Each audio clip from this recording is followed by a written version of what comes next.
All right, I will call this workshop meeting to order. City Recorder Krager, please call roll. Councilor Newton. Here. Councilor New. Councilor Anderson. Here. Mayor Snyder. Here. Youth Councilor Turley. Here. Council President Greathouse. Here. All right, all please join me in the Pledge of Allegiance. I pledge allegiance to the flag of the United States of America and to the republic for which it stands, one nation, under God, indivisible, with liberty and justice for all.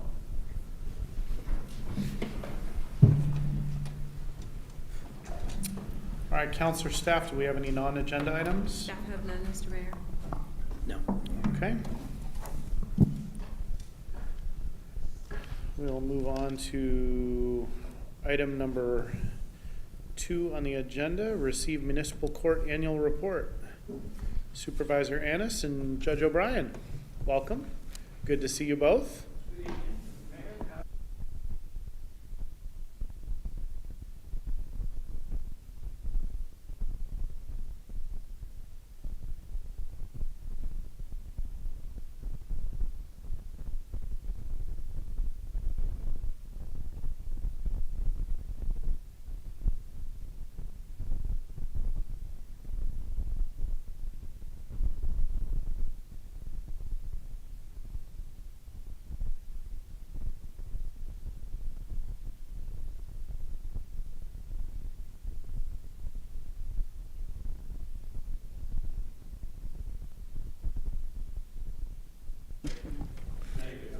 We're in business? Okay, great.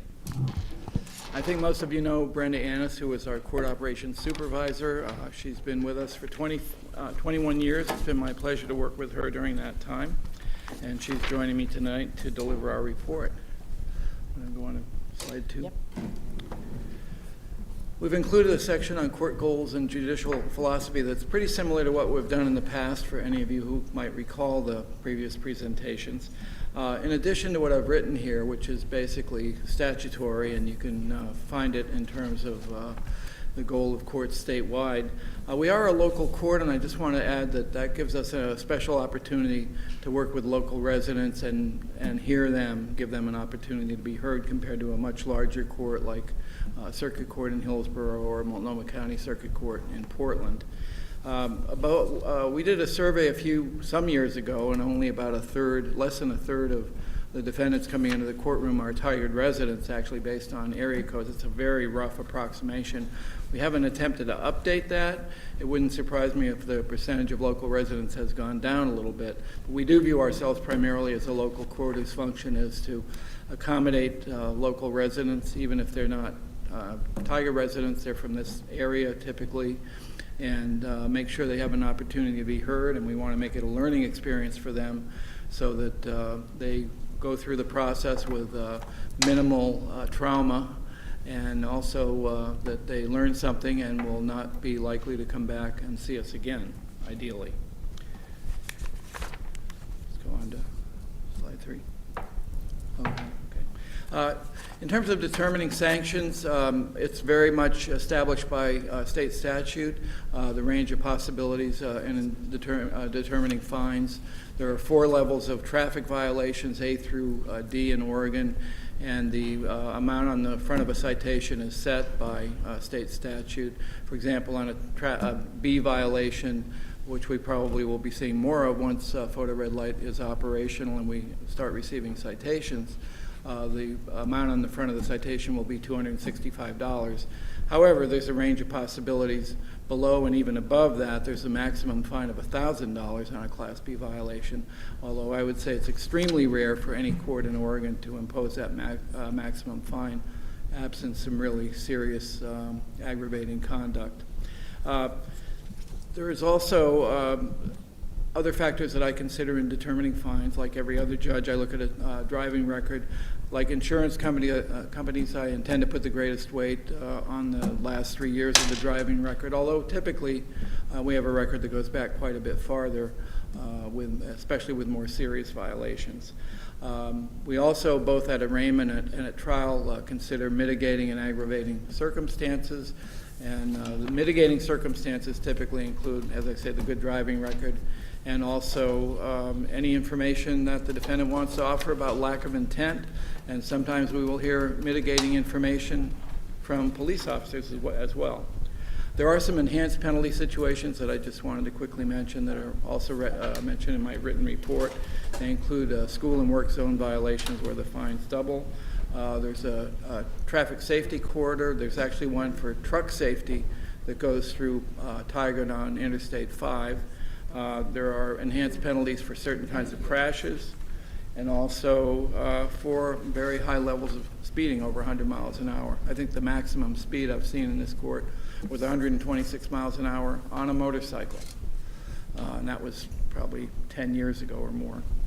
The highlights of the last year, and I do want to allow time for questions. I hope I'm not going too fast, but I realize we've got 15 minutes and you've got an agenda beyond us tonight. The main task we had last year was to get ready to accommodate the photo radar caseload, photo red light caseload that you've been, I'm sure, following with some interest for a while. We are expecting about a 240% increase in our monthly caseload, as I mentioned in the report. And that has required some major adjustments, as even a quick glance around the building will reveal. We've moved to much larger quarters. We also have enlarged our staff, and we will be hopefully accommodating that caseload without a whole lot of adjustment. It's to our advantage that 3 of our court clerks have extensive experience in dealing with photo red light cases, and I've done quite a bit myself in other courts.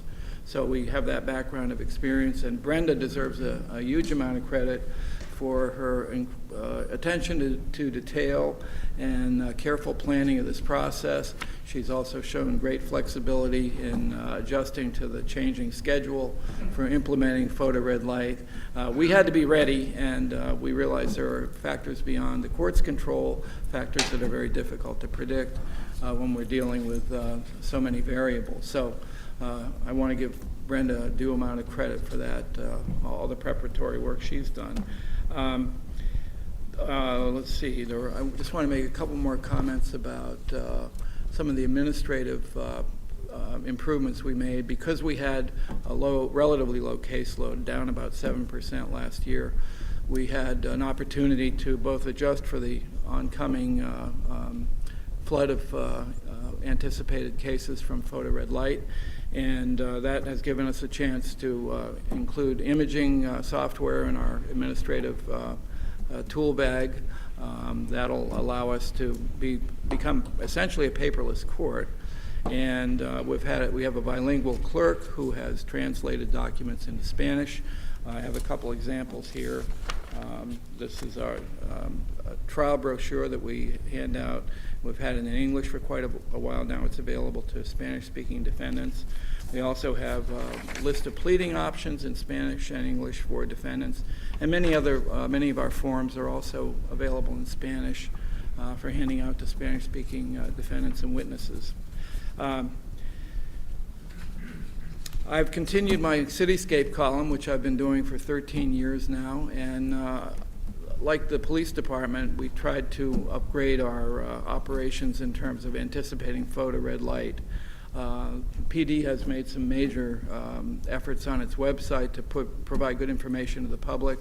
I've written a couple columns for the Cityscape newsletter on the subject as well. So I hope anyway, those will prepare the community for a little bit of what to expect with the photo red light program.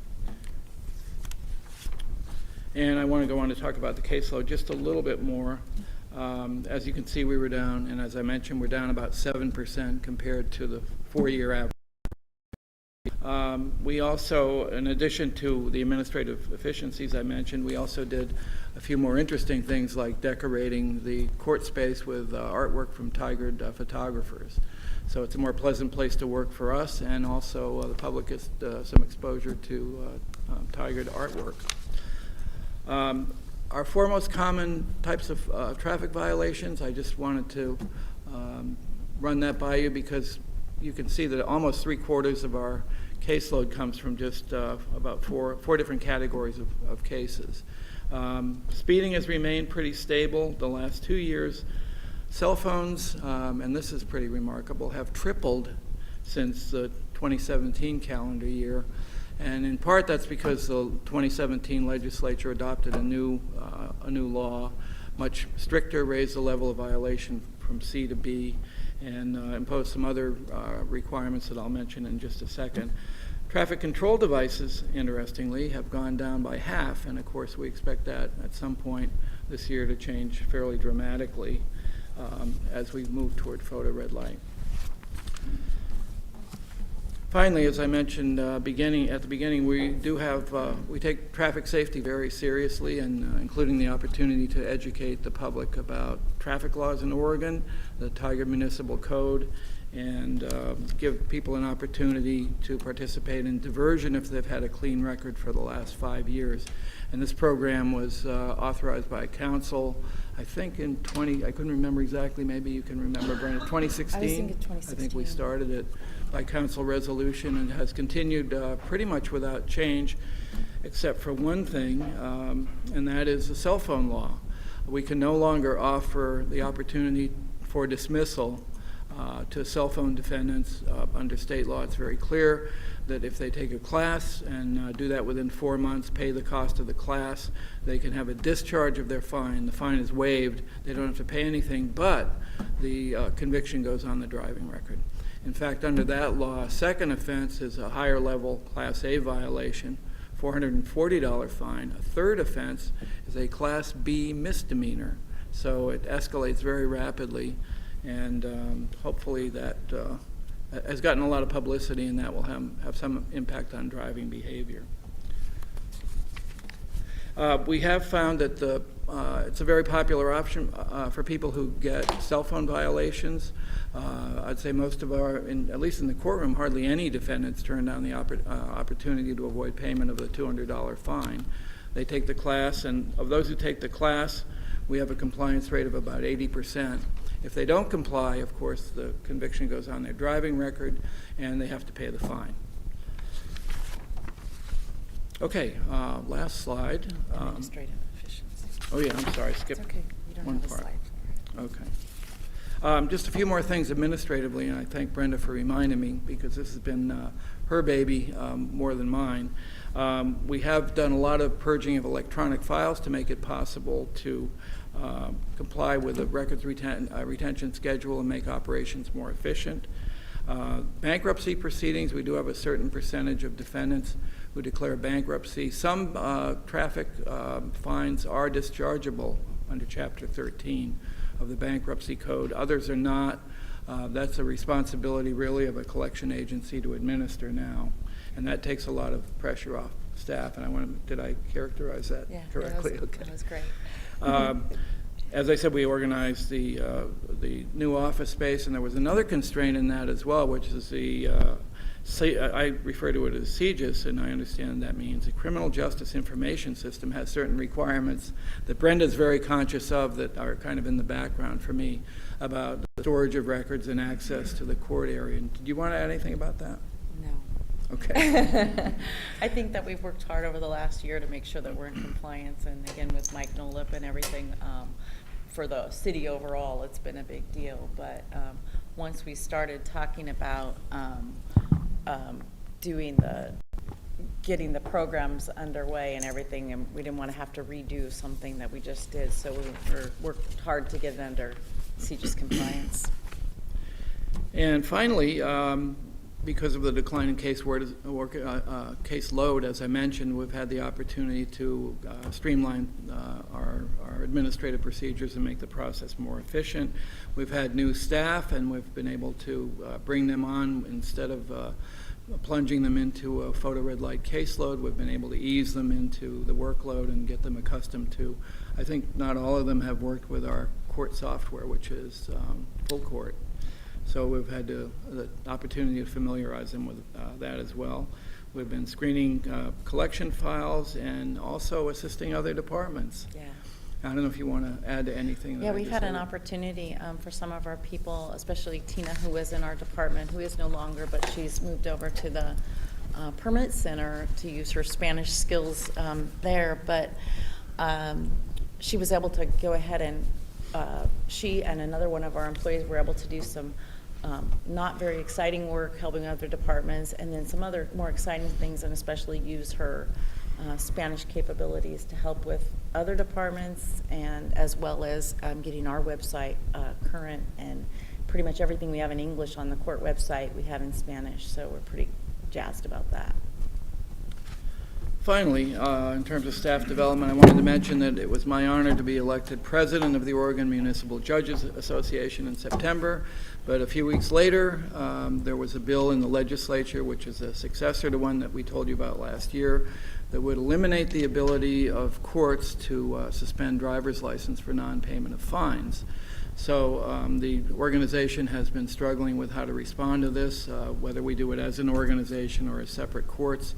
That bill is still pending in the legislature, and I'm getting almost daily updates on it. So it's we'll keep you posted if it does have any effect on court operations, but it's something that's significant. And again, it's pretty much identical to the bill we told you about in a little bit of detail last year. And then 3 of our court clerks have attended OACA, Oregon Association for Court Administration conference last year. And 2 of our clerks attended the annual diversity conference at the Portland Convention Center and citywide communications training.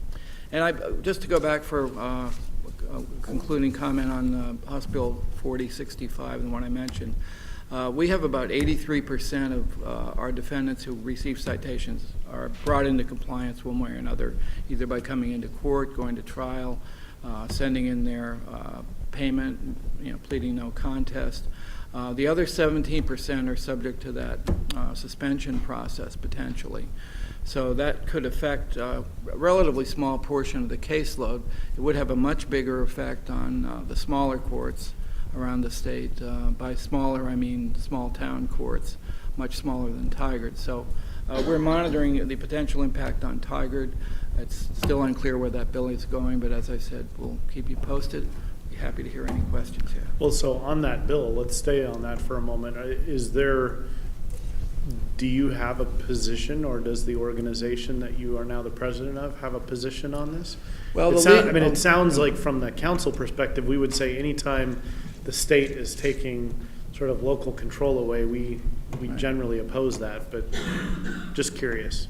Yes, and in fact, the League of Oregon Cities has had an internal debate on this subject, and they've determined that they will remain neutral on the bill because there are several cities that either don't object to it or actively support the bill. Similarly, within our organization, we have a board meeting tentatively scheduled for Thursday to discuss it, but there's not a consensus within the organization, so surprisingly enough. So what has happened at this point is there are a lot of cities have elected to act independently and contact their legislators as a way of providing information.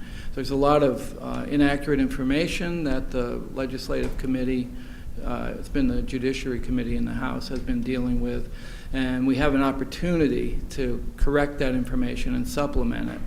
And other judges have been working on this, and I would like to do the same if council would support such an effort. So do you have a recommended position for the city of Tigard? My sense is that the legislature needs a lot more information. And we had an opportunity to do that over the last year. What many people are proposing is an interim study committee to report back to the next session of the legislature that would include cities and would include courts, namely municipal courts and the justice courts from around the state would be heard, because it'll have especially damaging fiscal impacts, as I say, on the smaller courts, especially ones that have criminal caseloads. And of course, we don't have a criminal caseload here. But to me, it makes sense to study the problem much more thoroughly than the legislature's been able to do so far. And at this point, in its present form, I oppose the bill because it makes traffic judgments, traffic fines, practically unenforceable. Okay, Well, is anyone on the council object to that? Seems like a reasonable position. Yeah, no, support that. Move forward. I would draft a letter and send it, send copies to you Be great. and the city attorney. Okay. Thank you. Other questions for, I don't have a question, just a couple of comments. First of all, appreciate the report. It was very well done, very thorough.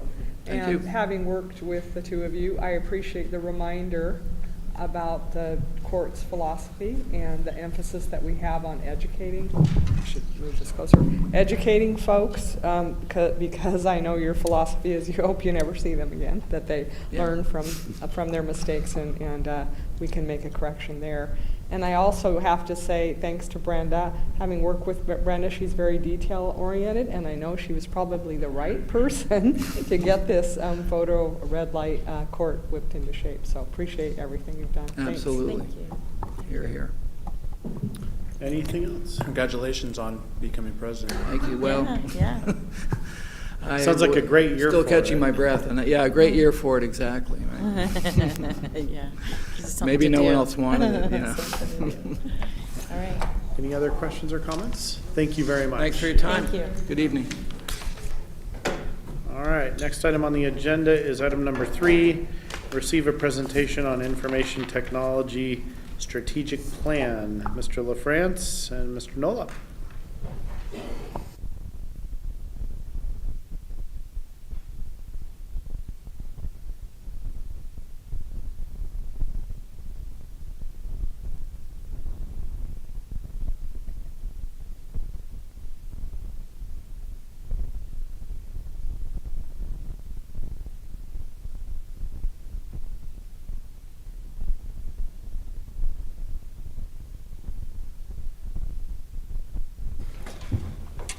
All right, Mr. Mayor, councilors, thank you very much for your time.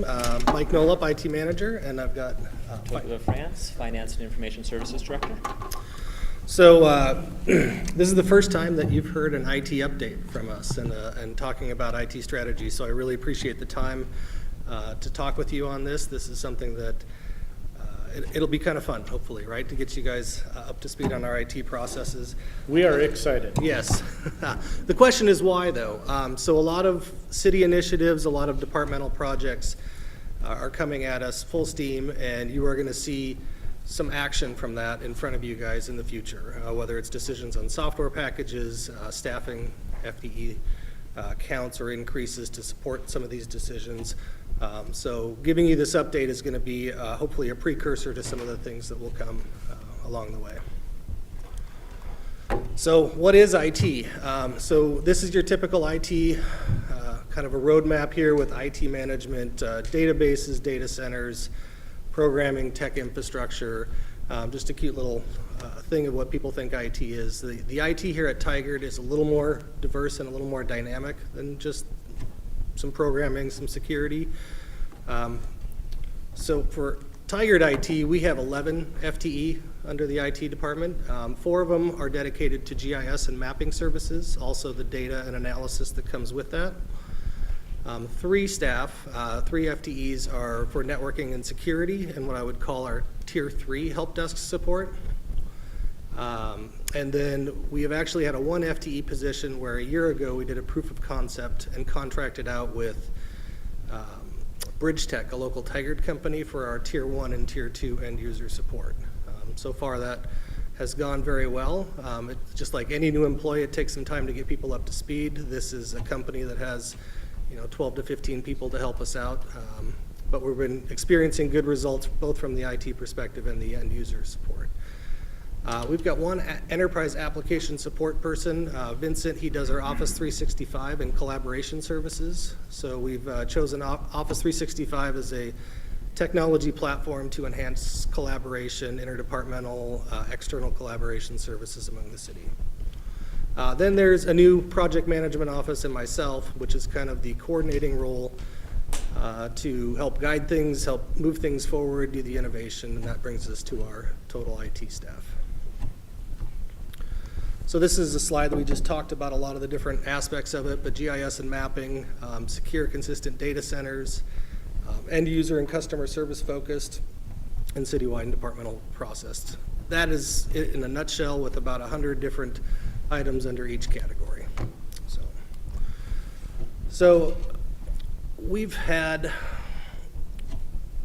about 4 years worth of change where we've tried to stabilize and bring consistency to our IT services through technology. It was needed, and we've successfully have completed that program, but we needed a way to formalize our processes and our procedures and how we tackle things. And that's where an IT strategic plan came into effect. We partnered with TIG, which is Technology Integration Group, to help us complete this plan. It was a couple years in the making where I tried to do it myself. Just couldn't ever find the dedicated time to actually get that project completed. So we brought in some professional services and to assist with that. TIG met with every department, about 40 staff around the city, who are listed in the back of your strategic plan that was attached to this agenda item. So we want to thank them very much for taking the time, but they did it independently. We didn't want to be a part of that process. We wanted an independent view. We felt it would be somewhat hard for people to give us honest feedback and criticism of our program if we were there. So they did independent reviews, gathered the data, normalized it, presented it, and we made a few changes and tweaks and then kind of adopted it and presented to leadership team. So out of those findings came 4 strategic priorities. Data priorities, project management, central IT support, and keeping the top talent that we attract and bring here to the city.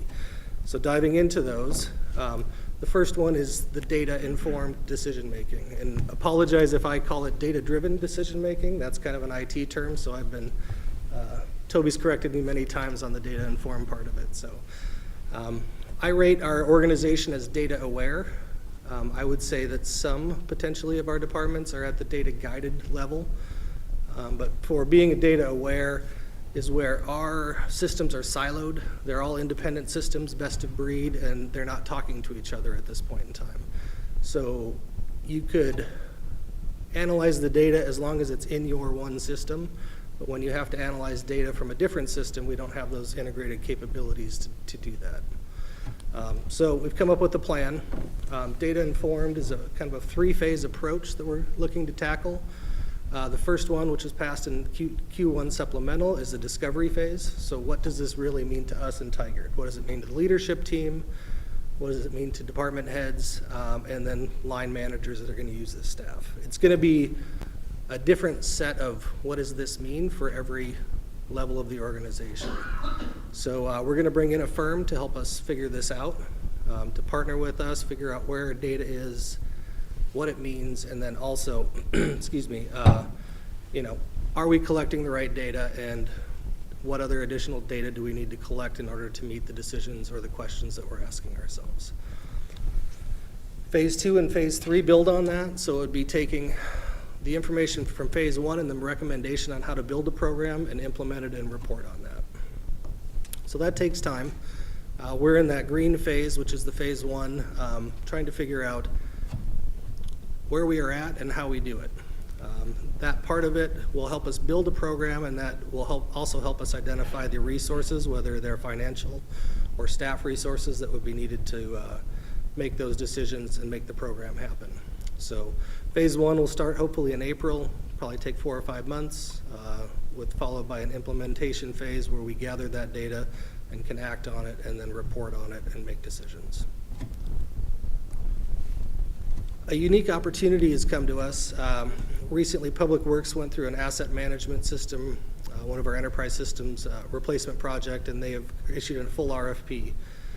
They are in the, what do we call it, the intent to award, or yes, intent to award phase with Tyler Technologies EAM system. And this has brought up some opportunity for the city. So right now we're best of breed. So every system has what they've chosen sometime in the last 10 to 15 years as the best system to implement. Tyler has the capabilities of a single platform or multiple aspects of it, whether it be permitting, whether it be financial, asset management, court systems, 311 systems, community engagement, could be all under one platform. A lot of the talks from the performance audits were about integration. An all-in-one system like this would basically minimize or completely eliminate those elimination points. Also, all the data that we would have and across this across all the applications would be housed in one application, so making it very transparent and easy to report on. So that doesn't change the phase one, because we still need to know why we're doing this and how we're doing it and the questions that we're asking, but what it would do is change the phase two, the implementation, because we wouldn't have to integrate the separate sources. They would all be in one.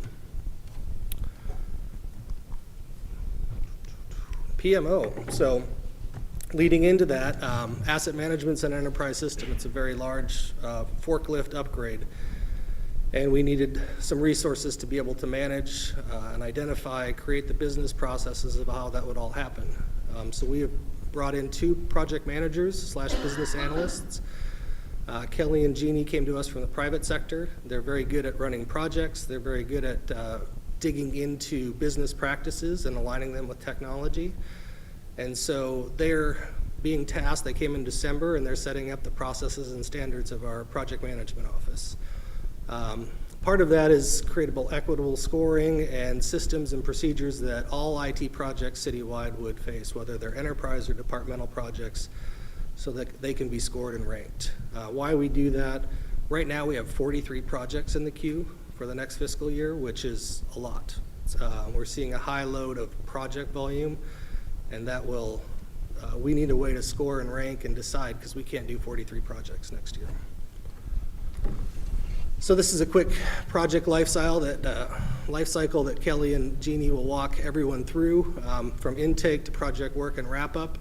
If you ever really want more information, there's a full workflow, and we could probably spend 40 minutes to an hour on that full workflow, but I'll save you those details right now.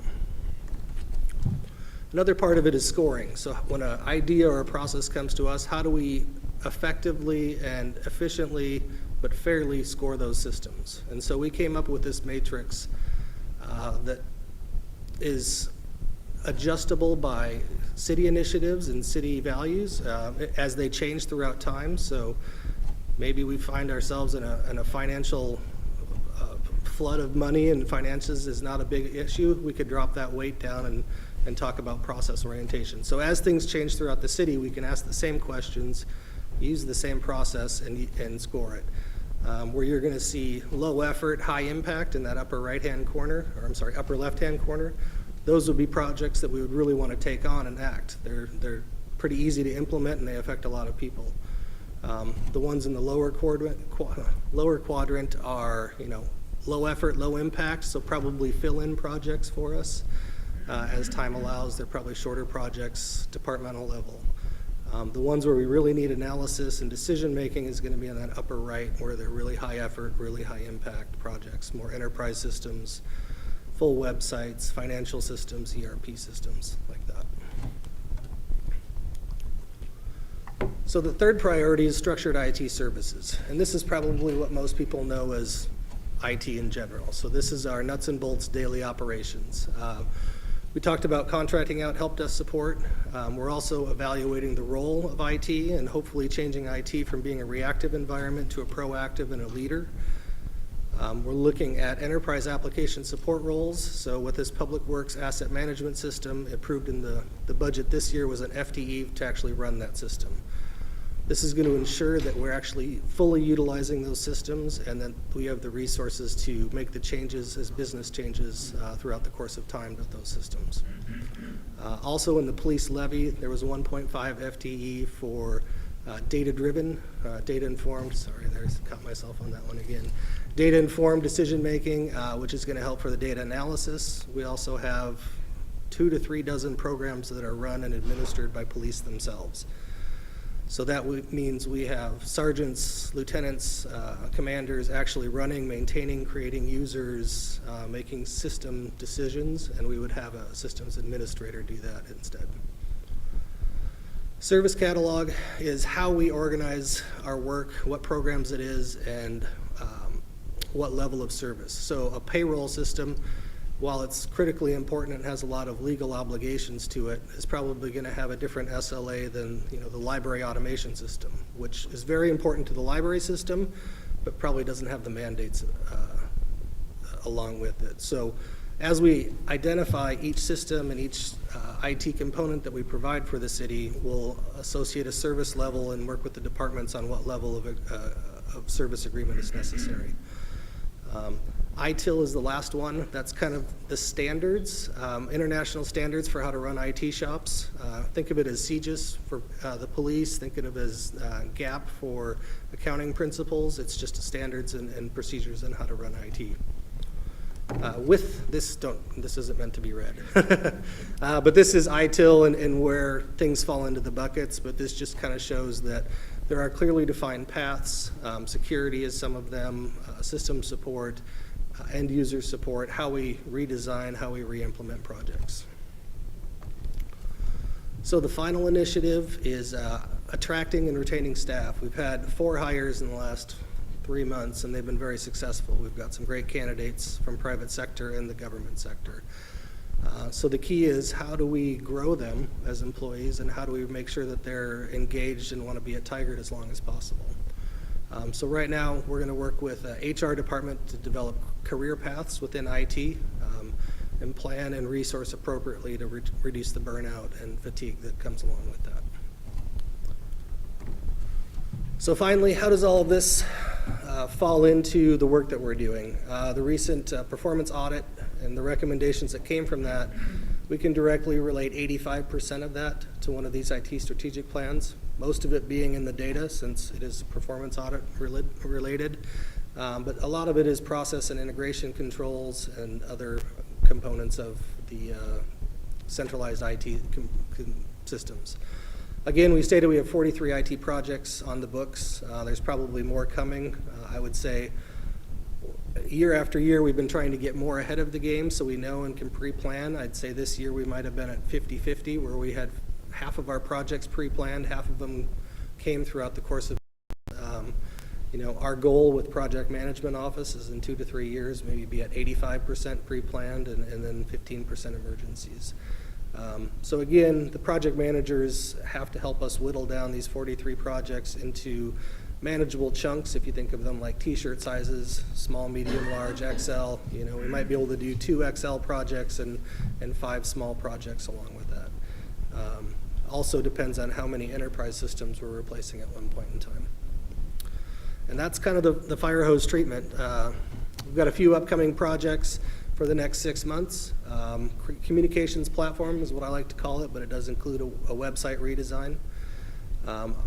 Archive solutions, citizen self-serving, so you can do police reports without actually having an officer come to you. Certain types of police reports can be done online automatically, and then utilizing our Office 365 investment and tools to create paperless and workflow environments digitally. Then we fall into that large-scale asset management systems, enterprise systems like Tyler Technologies or that total Tyler package. So lots of work ahead for us, but it's really fun and really engaging. So with that, thank you, and we'll field any questions that you may have. Council. My first reaction is wow. Yeah. Who's got questions or comments? I think it's impressive and a great job bringing all the systems together and communicating and make it more of a well-run city. So Thank you. I like the direction it's going and I like the sound of it. Yeah, it's been a fun 4 years since I came back here to Tigard. We've implemented a lot of standardization in our systems with parades and roses by our end users because it's been a lot of change, but the consistency and manageability of our programs are greatly enhanced right now, which is good. Councilor Newton? Yeah, I think the connection to what we heard in the performance audit's important. It gives us something to kind of hang on to, and I appreciate that a lot of the items that you listed are connected to what we heard in the performance audit. And also appreciate the trying to integrate everything in the system. I know that doesn't mean each department and each user has the same program that they're using to do their work, but having an overriding system that we're working with so that we can make sure that the programs that need to talk to each other can, and I appreciate that as well. And so I guess I had one question. So the project management, is that going to be aimed at getting a handle on all the projects that you have to work on in support of the departments, and ultimately that sort of cool scoring thing you showed, the projects will be evaluated that way, so you'll be able to decide what ones you're going to work on, what fits into the overall IT strategic plan, and what projects may have to be rethought because they don't really fit. Is that kind of what you're going for? Yeah, that's the ultimate goal, is to create a mechanism for an intake of an idea or a project. Help the project management team will help flesh out the details of that and align it to city strategy, council strategy, whether it be performance audits or departmental needs, which will all have a different scoring criteria factor. What we've found out is just there's more coming at us than we can handle. And while we're pretty good at saying yes, there are times when we have to put people just kind of on the waiting list, which is also another grading or scoring criteria. The longer you're going to be on that list, you're going to get more points so that your project will ultimately bubble up to the top at some point in time. Or you may find a way to rethink what the end user needs, Yep. and you can come at it a different way. Right? And a lot of what we're seeing now is we've got aging enterprise systems. They were implemented, the last implementation of an enterprise system was 10 years ago with our Laserfish system. So as we've been slowly working on changes to the business needs over time, most of that's been through consultant work. We hire a professional service consultant to come in and do that work, which is highly expensive and actually deteriorates from changing those programs at all. So a lot of them, very expensive programs to implement and administer, and we pay a lot per year for the support on them, but they haven't changed over the course of time. They've changed slightly to match some business needs, or we've added some reporting capabilities, but we can't say definitively that we're using those systems in the most effective and efficient way. And really that's what the project management team, Okay. as long as, also with diving into the project management, diving into the business analyst and really saying, what's your workflow? Right. How does that work, and how can that work with technology, whether existing or new? So that actually is, I'm encouraged by a different level of support by IT to say, okay, we're going to take this project management view of what it is you're trying to accomplish and try to help you figure out what it is you need. Yeah. Okay, thanks. Yeah. I mean, this is the standard for how, I know this may be a change in Tigard, but I mean, having rigor around IT projects and having the discipline to go through the project management process is important, or at least it's important in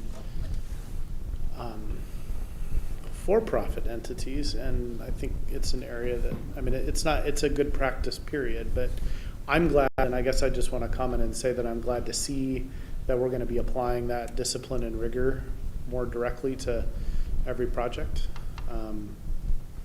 Because I think 43 projects for the staff that the resources you have is just absurd. Councilor Anderson, any comments or questions? The Tyler software sounds very promising. When are you going to know about that? So that's something that Public Works has been in the RFP process since, September, I would say, and just coming to the end of that decision-making process. As the process progressed, we realized that Tyler was a contender, which then started the gears thinking that, hey, we know Tyler Munis is one of the top financial systems, and Tyler 311 is a great citizens communication platform, and Socrata can tell stories about the work that we're doing to the public. So we're in the beginning phases, but moving very quickly at trying to decide if the total Tyler solution or an all-in-one solution is the proper move for city. It can bring a lot of efficiencies. We spend a lot of time integrating, fixing integrations after every upgrade, breaking them every time we make a little tweak to the system, and then fixing them again. So a lot of efficiencies will be gained, even more so when we go to that data-informed part of it, where you're talking about data architects and data lakes and places to gather all this data from all these disparate systems. And all of that will be housed in a single Tyler system. So it's coming in the very near future. In fact, I was at a conference last week and Toby was at my door at 7 o'clock saying, let's talk Tyler. So it is on the forefront of what we're working on right now. Great. Counselor Turley, anything?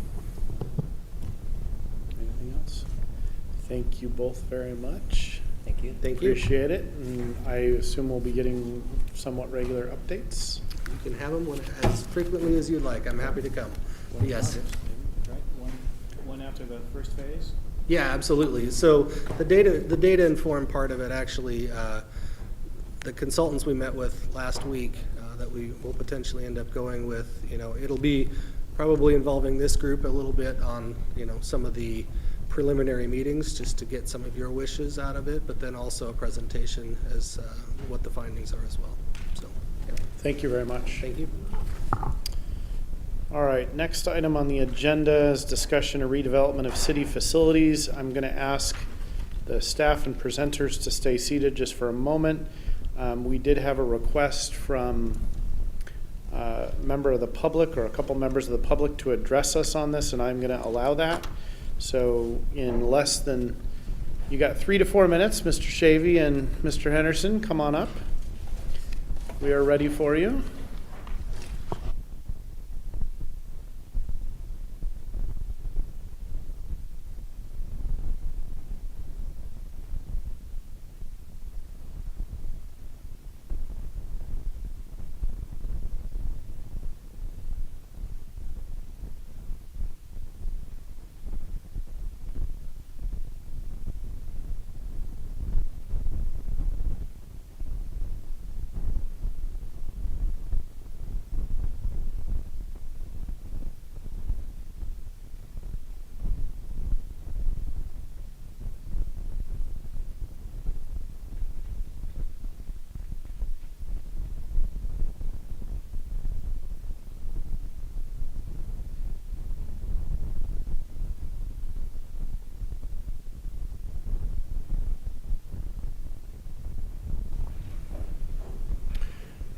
Mr. Shavy, if you could just push the button to turn the mic to green, that would be great before you start speaking. There you go. Good to see you. Thank you, Mr. Mayor. Happy to do it. Well, I asked to make some comments because as all of you know, I've worked in downtown area for a few years now. And about a year ago, it hit me that trains are going to start arriving in Tigard in 8 years. And I went into an immediate panic and started talking to people about this. And I talked to different people in the city. And after talking to them, I put together an 8-year plan, which is just ideas, which some of you may have seen, may not have seen. And the interesting part is that over the past almost year now, a lot of those activities have already happened.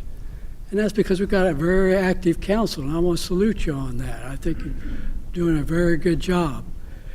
And so for the first time in probably 30 or 40 years, we've got developers that are coming to the city now and putting together proposals for development. And you can draw up the downtown area and look at the map, and you can see where there are development proposals happening. And Tigard was in a leadership role in the planning so far of the Southwest Corridor. And I think that's good. I haven't seen that kind of leadership happening at the council before. And I want to really salute you for moving up front on that, because I felt that you were in a leadership role. I'm very interested in a proposal tonight, and I've talked to people from TDA and developers and people in the community, and they're very excited about this kind of a concept. I think we're extremely lucky to have a community development that could put together the pieces of what downtown Tigard should be. And whether it takes 7 or 8 years, more or less, who knows? But the point is, we need to start in a path. And I hope that you'll listen. I hope that you'll take a leadership role in this and not leave this for the managers, but for the councils to take it, because I think you're all leaders in our community. From my point, I'm asking you to take a leadership role in putting this downtown together because it works. I'm very excited about it. And it's what Tigard should be. It's going to take all of us working together. I hope you won't look at it and listen and then put it on a shelf. And that's what's happened to all big plans before that I've seen. I have a shelf full of documents where great documents have been put together for the city and they've been listened to by the council and then they put on the shelf. I'm asking you, don't put this on the shelf. This has some real meat and good parts to it. Thank you. Mr. Henderson, did you want to say anything? Well, I too appreciate this opportunity to say a few things. And actually, Richard's already stolen everything that I had to say. No. I want to say that I'm as excited as I was in 2004 when, the downtown improvement plan was being developed. And I am so sorry that the recession killed that in 2008. And I keep looking for a reason for us to be able to get excited again. I've read this, and I am excited about this for sure. And everybody that I spoke to so far has got questions, but I think as as Richard said, it needs leadership. It doesn't need managed as much as it needs leadership. And so I totally support this. I look at this as, this is getting to be a time issue. At first when I listened to Richard about an 8-year program, I thought, what are you talking about? But it seems like 8 years, since 2004, it's time to think about it in a more stretched out, logical way. And I think there's a lot of good things that says in here about these are some of the things we need to do before we get too excited about other things. So I'm totally on board. Thank you. Okay, I want to say just one. A friend asked me, will people live in downtown Tigard? And there are a lot of developers that think they will. And developers don't get out there unless they know what they're doing. Because we're talking to the most qualified developers in the state of Oregon. Want to work in downtown Tigard. Folks, that's great. That is really good. I want to commend you. Thank you. Thank you both. All right, so we will now call up we have a large 8-person presentation team, is that right? So come on up, get situated. Richard, take your time. Don't want you to feel rushed.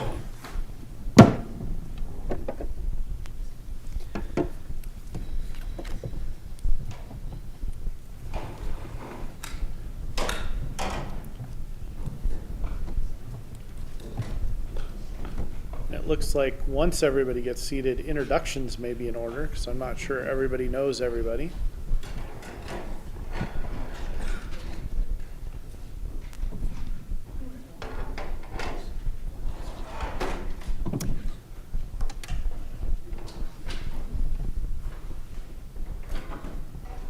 Mr. Mayor and Council, if you'd like, we can begin with introductions. That way you'll get to know the team who's presenting to you tonight. It'd be great.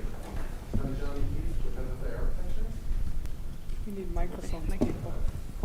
Or just light a microphone or you can share. You sure? I'm John Pete with FFA Architecture. Thank you. Kenny Asher, Community Development Director. Mick O'Connell, Real Estate Consultant for the city. Kathy McAlpine, Police Chief. Brian Rager, Public Works Director. Nadine Robinson, Central Services Director. Toby LaFrance, Finance and Information Services Director. And I'm Marty Wine. I'm your city manager. So Mayor and Council, tonight we have a fairly in-depth presentation for Council and a request for direction from you to continue with planning for the redevelopment of city facilities. I have a few introductory comments. You'll be hearing from everyone on the team here tonight. We're hoping to keep our presentation to a reasonable 45 minutes, and our hope is that the other 45 minutes we've allocated on the agenda would be allowed for your discussion and questions. So since 2008, the city's been planning for updates and upgrades and replacement of our aging facilities. We assessed the condition of our land and our buildings in 2013 for the police department, and City Hall, Permit Center, and Public Works facilities in 2016. And since then, you've considered periodic requests for funding to repair and maintain those facilities. We also completed the Civic Center Vision Long-Range Facilities Plan in 2017. That report was meant to consider the public reuse of the current facilities on the City Hall campus site. Now we have light rail planning underway, which you just heard about in those opening comments, and the station area development off of Hall Boulevard has prompted us to consider the future of the land and buildings that is in public ownership in our downtown. We've asked ourselves whether the city facilities and services should be part of the station area development and whether there's a higher priority and a better use for the land long term. And Council, you asked us at your goal setting last year to study the facility concepts for a standalone police facility on our current site. You also approved a capital project in the existing budget to find a standalone public works facility outside of the downtown. So as a reminder, these are the city's current land holdings. The stuff outlined in green are things that we either own or control, and the stuff that is circled in that orange color is it's land we currently lease. As we've begun this work for facility planning, a third concept has been raised, and the question is, what if all of our non-library and non-public works operations were on in one facility on land that we already own in the downtown? So tonight we want to explore this concept with you. We call it the all-in-one concept, so it's kind of an all-in-one theme tonight, you might have noticed from the last presentation. All-in-one means that all the city functions would be housed in one new multi-story building on a site that the city owns downtown, and we propose that that be on the Burnham Street site. Plus means that the city functions that are better located outside of downtown, which are public works, field operations, parks and rec, fleet and facilities, would be sited outside of the downtown and consolidated in a new location. So you've heard in prior facility planning presentations that funding to replace our facilities is not readily available. We know that it would be come at great cost and that we would likely need to make an ask of the voters. So we're mindful that we might only have one opportunity to ask voters in a way that would keep their tax burden reasonable. So we think that and the team who you'll hear from tonight, we think that the all-in-one plus concept has a lot of merit and maybe the best potential of any of the alternatives that we've looked at so far and considered so far. And here are some of the reasons. I might have said them. They're on my first slide. One is this would allow us to provide city services effectively in one location. We think it could be more cost-effective than any standalone alternative. You'll be hearing about this tonight in the presentation. We have redevelopment goals for the downtown and potentially for our own properties that we think could be well achieved.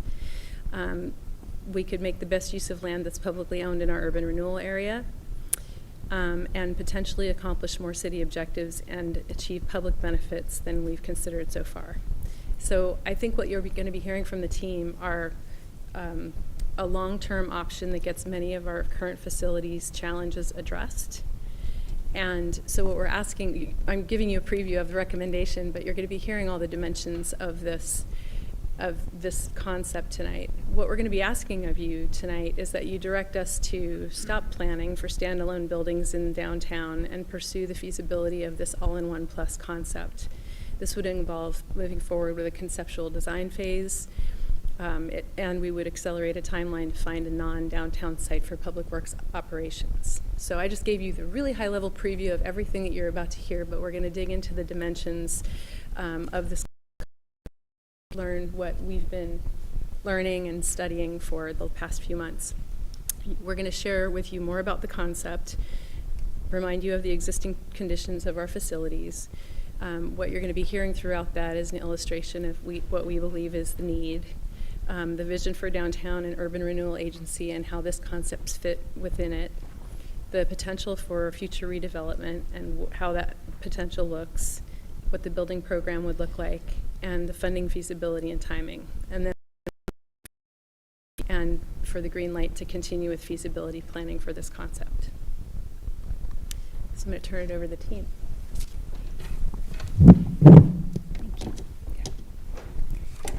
Good evening, Mayor and Council. This evening, I'd like to talk about the current conditions of the 3 structures that would be replaced if the all-in-one plan was to move forward. The areas that I'm going to be focusing on are the maintenance and system replacement needs for the City Hall complex and Public Works building, which were built in the 1980s, and also the niche, which was built in the 1950s. I'll talk about seismic resilience. The buildings don't meet current seismic codes for immediate occupancy, which is expected of essential facilities. In the event of a seismic incident, it could take days to months before staff could reoccupy the buildings. Finally, I'll talk about space constraints. To keep up with the growth in Tigard's population, programs and staffing has increased significantly since the 1980s when this complex was built. When the City Hall complex was built, we had 86 FTE budgeted, and today we have just over 304. So you can see how that could put a drain on our building resources. As the buildings have aged, the need to understand the long-term maintenance and system replacement needs for the buildings was identified. In 2016, the city had a facilities condition assessment completed. The assessment looked at maintenance and system replacement needs over a 10-year period. As you can see from the slide, the City Hall complex has slipped into the poor category or poor rating. And that rating indicates that the building has been subjected to long-term wear and is moving towards the end of its serviceable life.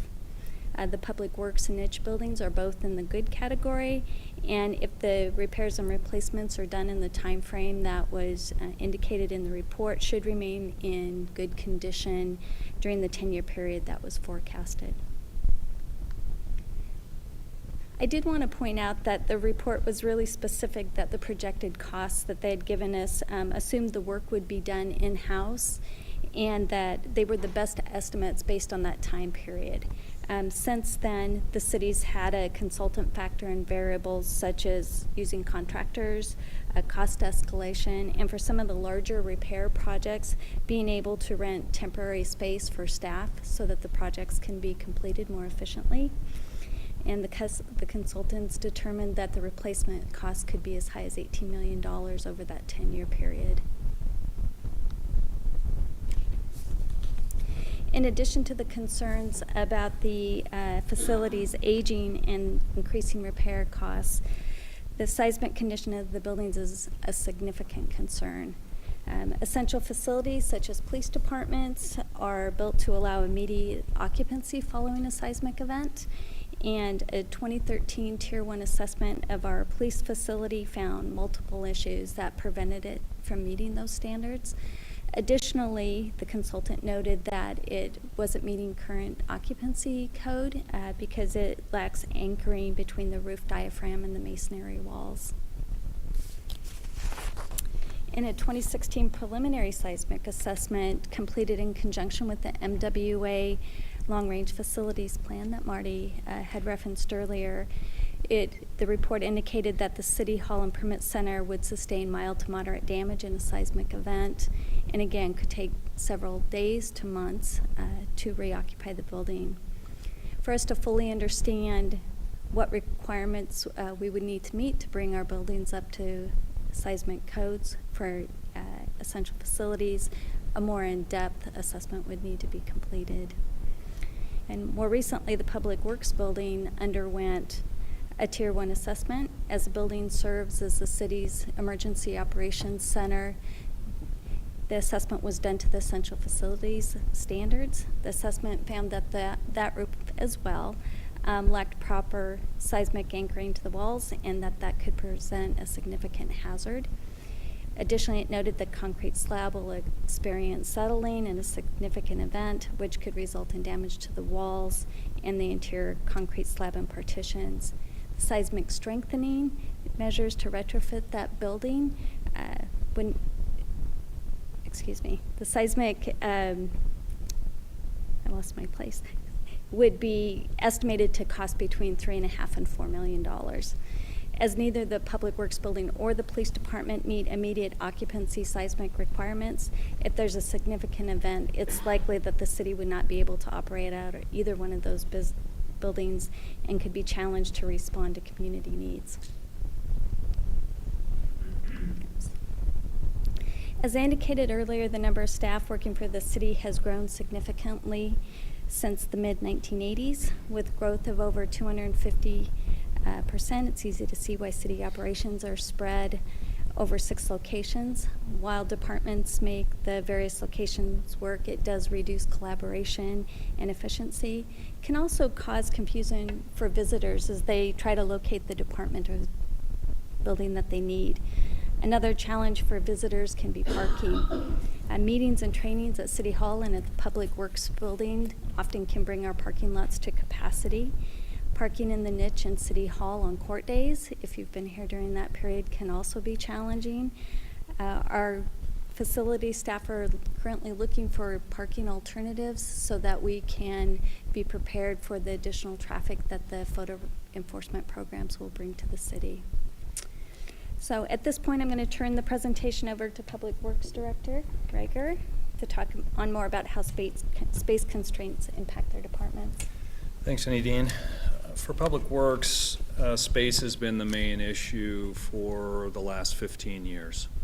In addition to all of the things you heard from Nadine, one of the biggest problems for us is just having enough acreage to house our equipment and materials. And as compared to 15 years ago, we have less acreage. That. In 2006, we were faced with the loss of one of our properties, and that was what we referred to as the Public Works Annex, if you remember that little building on the corner of Ash and Burnham. As we were approaching the loss of that, and that was due to the Burnham Street project where they had to realign the Ash and Burnham intersection. So at that time, we hired LRS Architects to perform a space needs assessment for Public Works. And it was also well known and well messaged that a use like Public Works is not a great fit for the downtown. So we asked them to help us with the solution for that. And one of the main findings from that report was that to house Public Works all on one site, we would need about 8 acres. So at the time, we weren't in a position to try to go find 8 acres, and so we opted for an interim solution, which was to remodel the building. We used to refer to it as the Water Building. That's where I'm located. And we remodeled that building to place as many Public Works employees there as we could, and that's what we did. Most recently, we lost the second of our properties, and that was the Public Works yard on Ash Avenue south of Burnham. That was about a 2-acre parcel that is now part of where the Atwell project is located. So with the loss of 2 properties totaling of 2.5 acres, that's had an impact on us, and meanwhile we've had to grow the department to keep up with the growth in infrastructure. Before I move on, I just want to mention that to mitigate for the loss of those parcels, we are now renting property. We're renting, one of Marty's first slides, she showed you the piece at the northeast corner of Ash and Burnham. We are renting that right now, and that's where our street division is located. And I see we didn't quite get this slide updated, and I apologize for that. The $350,000 a year that's not accurate. We're spending about $92,000 a year, but cumulatively, we have spent over $350,000 renting. In the 15 years since No, in just about the last 4 or 5 years. So this is just a shot. I wanted to show you our Public Works lunchroom. So you're seeing in this picture about a third of that room, and this space is being shared by over 40 individuals at our location across the street. So I just wanted to give you a sense of what we're running into with interior space-wise. Right now, our parks crew does not have a place to meet. The loss of the facility where Atwell now resides, this is one of the outcomes. And so this is where they meet with their supervisor every morning, and if the weather's bad, they can tuck themselves underneath the cover, or they end up having to meet in our public lobby space. The undersized lunchroom at Public Works has driven some makeshift solutions out in our vehicle bays. I'm going to go back real quick and show you. Behind these folks, there are a few workstations, and that's all we have room for in the lunchroom. So our staff have worked with IT to get some additional computer stations out in the bays just so that they can enter work orders into our maintenance management software. So I take it those are not people that need to be working in the bays? Is that the point you're making? The point I'm making is that they're having to use the bays for both work order entry and also eating at times when there's no room in the lunchroom. So just work that shouldn't be, or things should not be happening in a Correct. Yeah. garage bay. Yeah. The last photo I'm going to show you is just, this is one of the least properties that we are using. This is our street division, and this is a constructed mezzanine that we had to build in that space. And the plastic sheet you see there is just trying to keep some heat in. There's a space heater in there, but there's no regular heating system in this area and no air conditioning for the summer. So just a few more things I want to mention is that our engineering group is in the permit center, and they're currently out of space, but they're needing to add more employee, at least one other employee in the near future to deal with workload that's mounting up.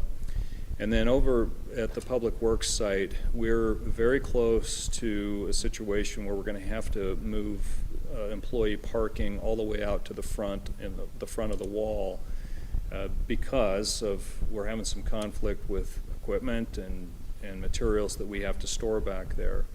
That's going to put pressure on any daytime use of the auditorium, because if you're over there at all when there's a daytime activity with a lot of cars, it can be a real problem, a real challenge. So before I hand it off, just last point, Public Works has to grow because of growth in infrastructure, and we're really needing a solution to our situation. So at this time, I'm going to hand it off to Chief McAlpine.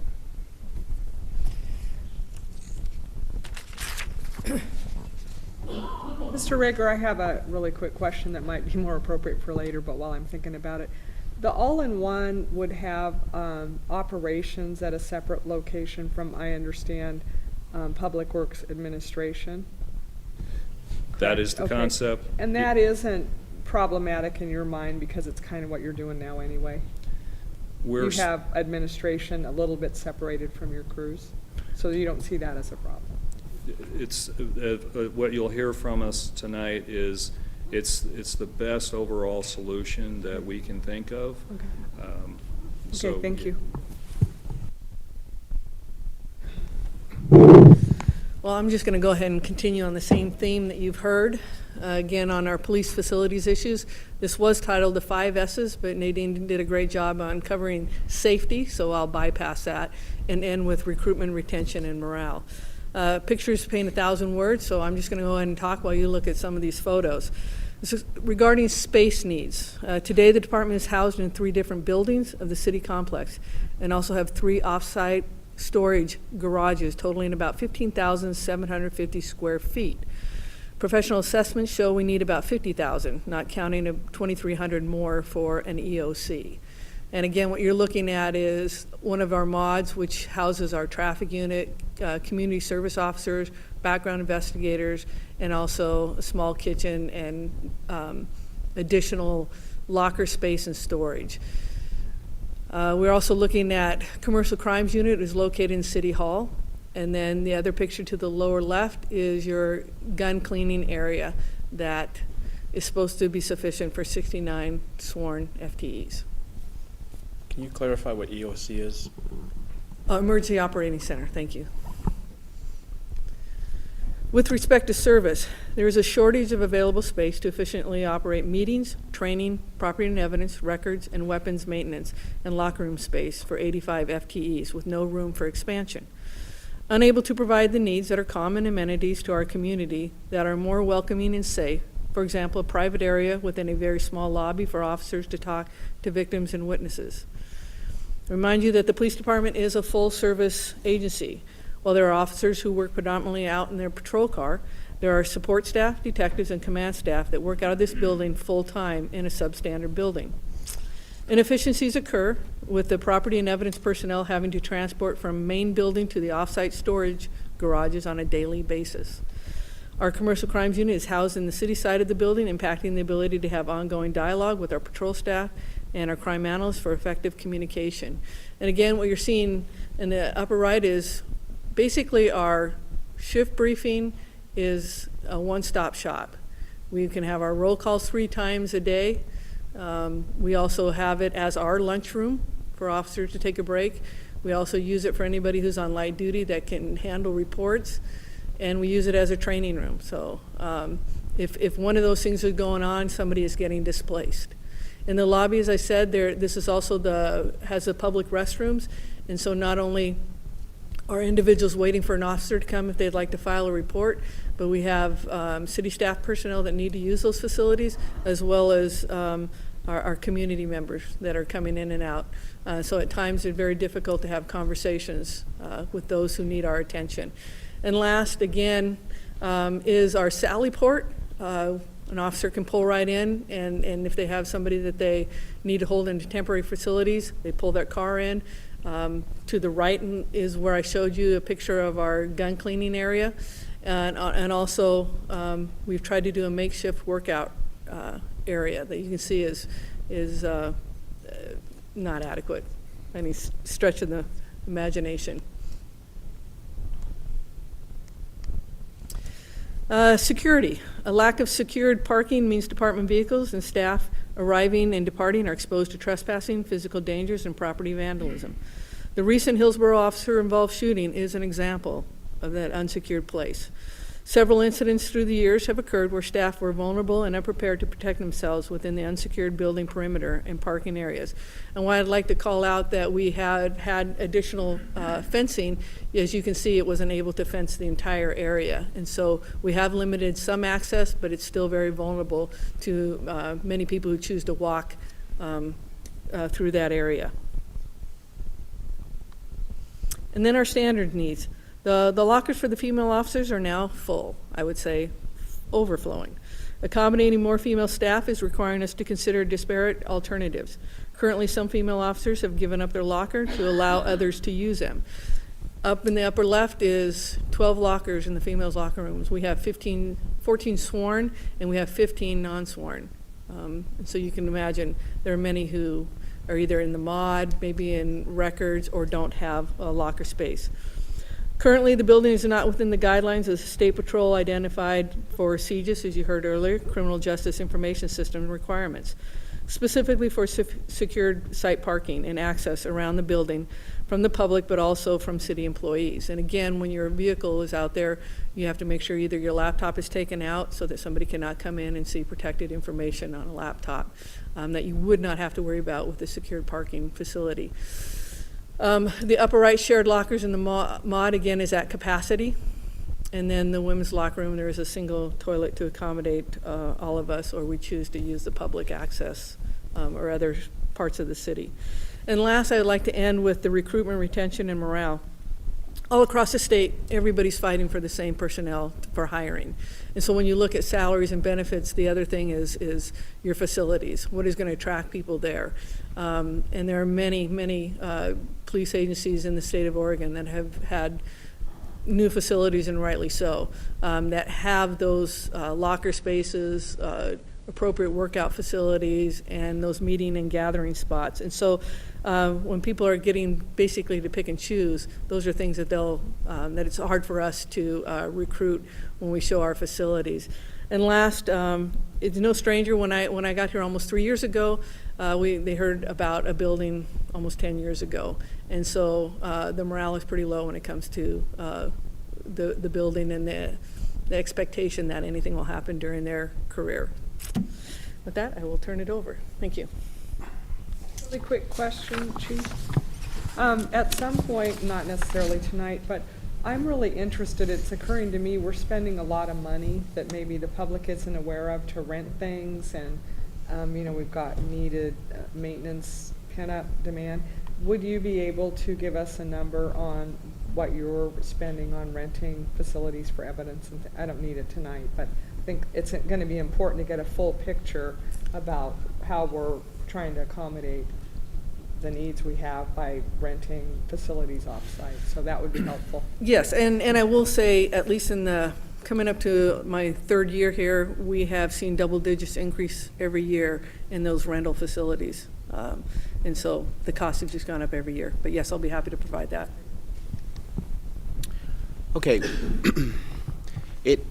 Clearly, it's not difficult to make the case that something needs to be done. The facilities situation in Tigard is not good. It doesn't matter if you're coming at it from the deferred maintenance side, where we have a growing list of needs that are going unmet and buildings that are falling further and further behind with their maintenance. It doesn't matter if you're talking about space allocation, there isn't enough. With seismic risk, both life safety and continuity of operations, something has to be done. I think you know that. That's why you've been talking about it. There is one dimension that we're going to pivot to now where I feel like we have good news. And that is really the basis for this all-in-one concept, I think, and it has to do with land and it has to do with location. It turns out that we are a large landowner in the downtown district. And it turns out that we actually have an asset that we can turn to our advantage, which we should turn to our advantage, and which I would like to spend just a little time talking about in this part of the presentation, to be followed up with Mick and John. And this is really like the silk purse in Sow's ear. I mean, yes, we have a problem. We also have a tremendous opportunity if we're smart about how we go about solving that problem. So the question really is, what is the smartest thing to do since something needs to be done?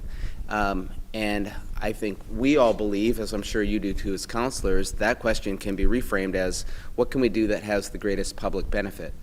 And we've convinced ourselves now, over 6 months of study, that there are more public benefits to be gained by moving to something that is more consolidated on a smaller footprint than any other strategy. And several of these mentioned already in, and that's an image of our future downtown at Build Out. That was made in 2016. As Mr. Shavy and Mr. Henderson said, we're on our way, and this decision that we have before us on facilities is going to be an important piece in that puzzle.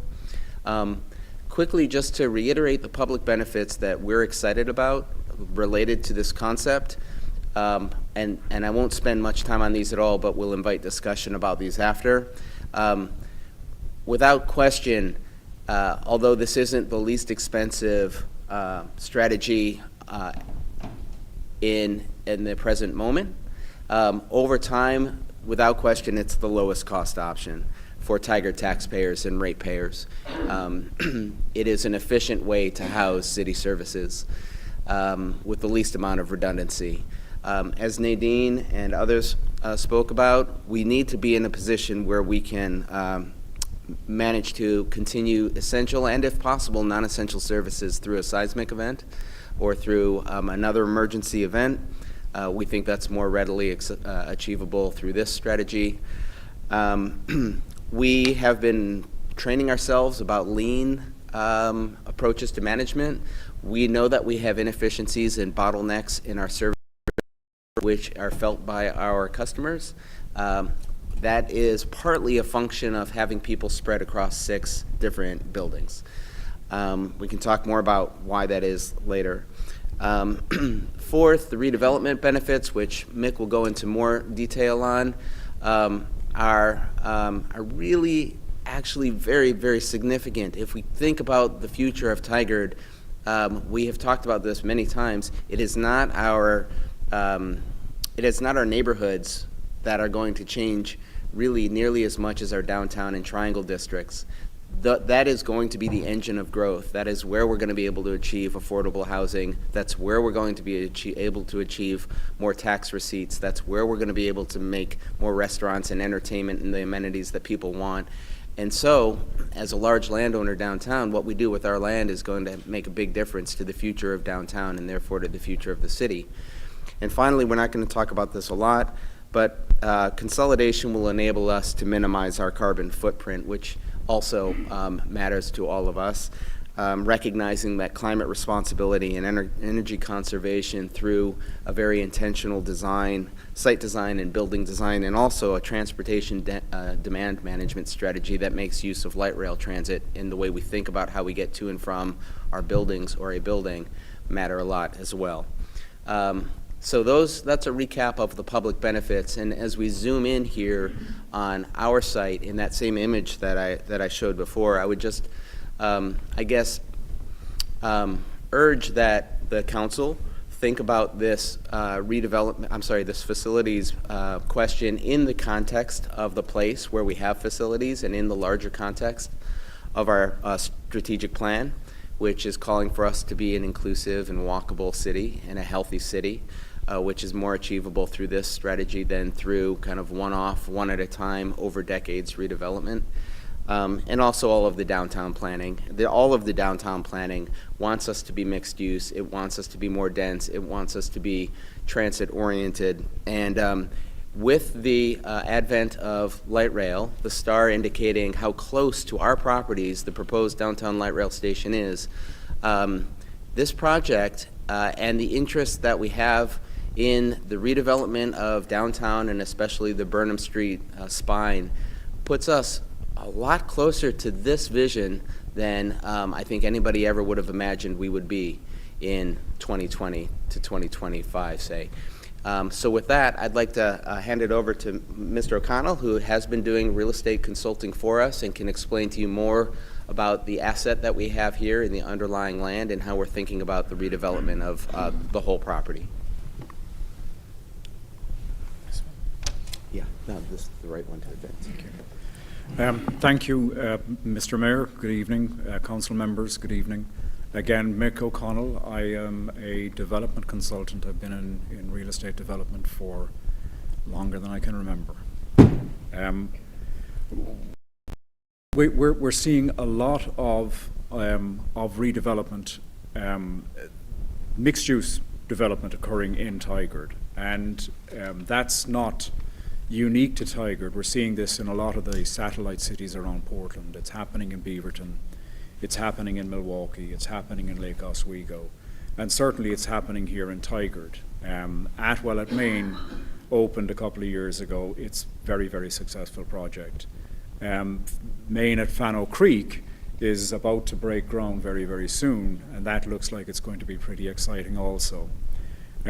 We know that the developers of these projects and many others, as evidenced by the presence here this evening of Mr. Dame and Mr. Atkins of Williams Dame Associates, there's a lot of interest, private sector interest, in downtown Tigard.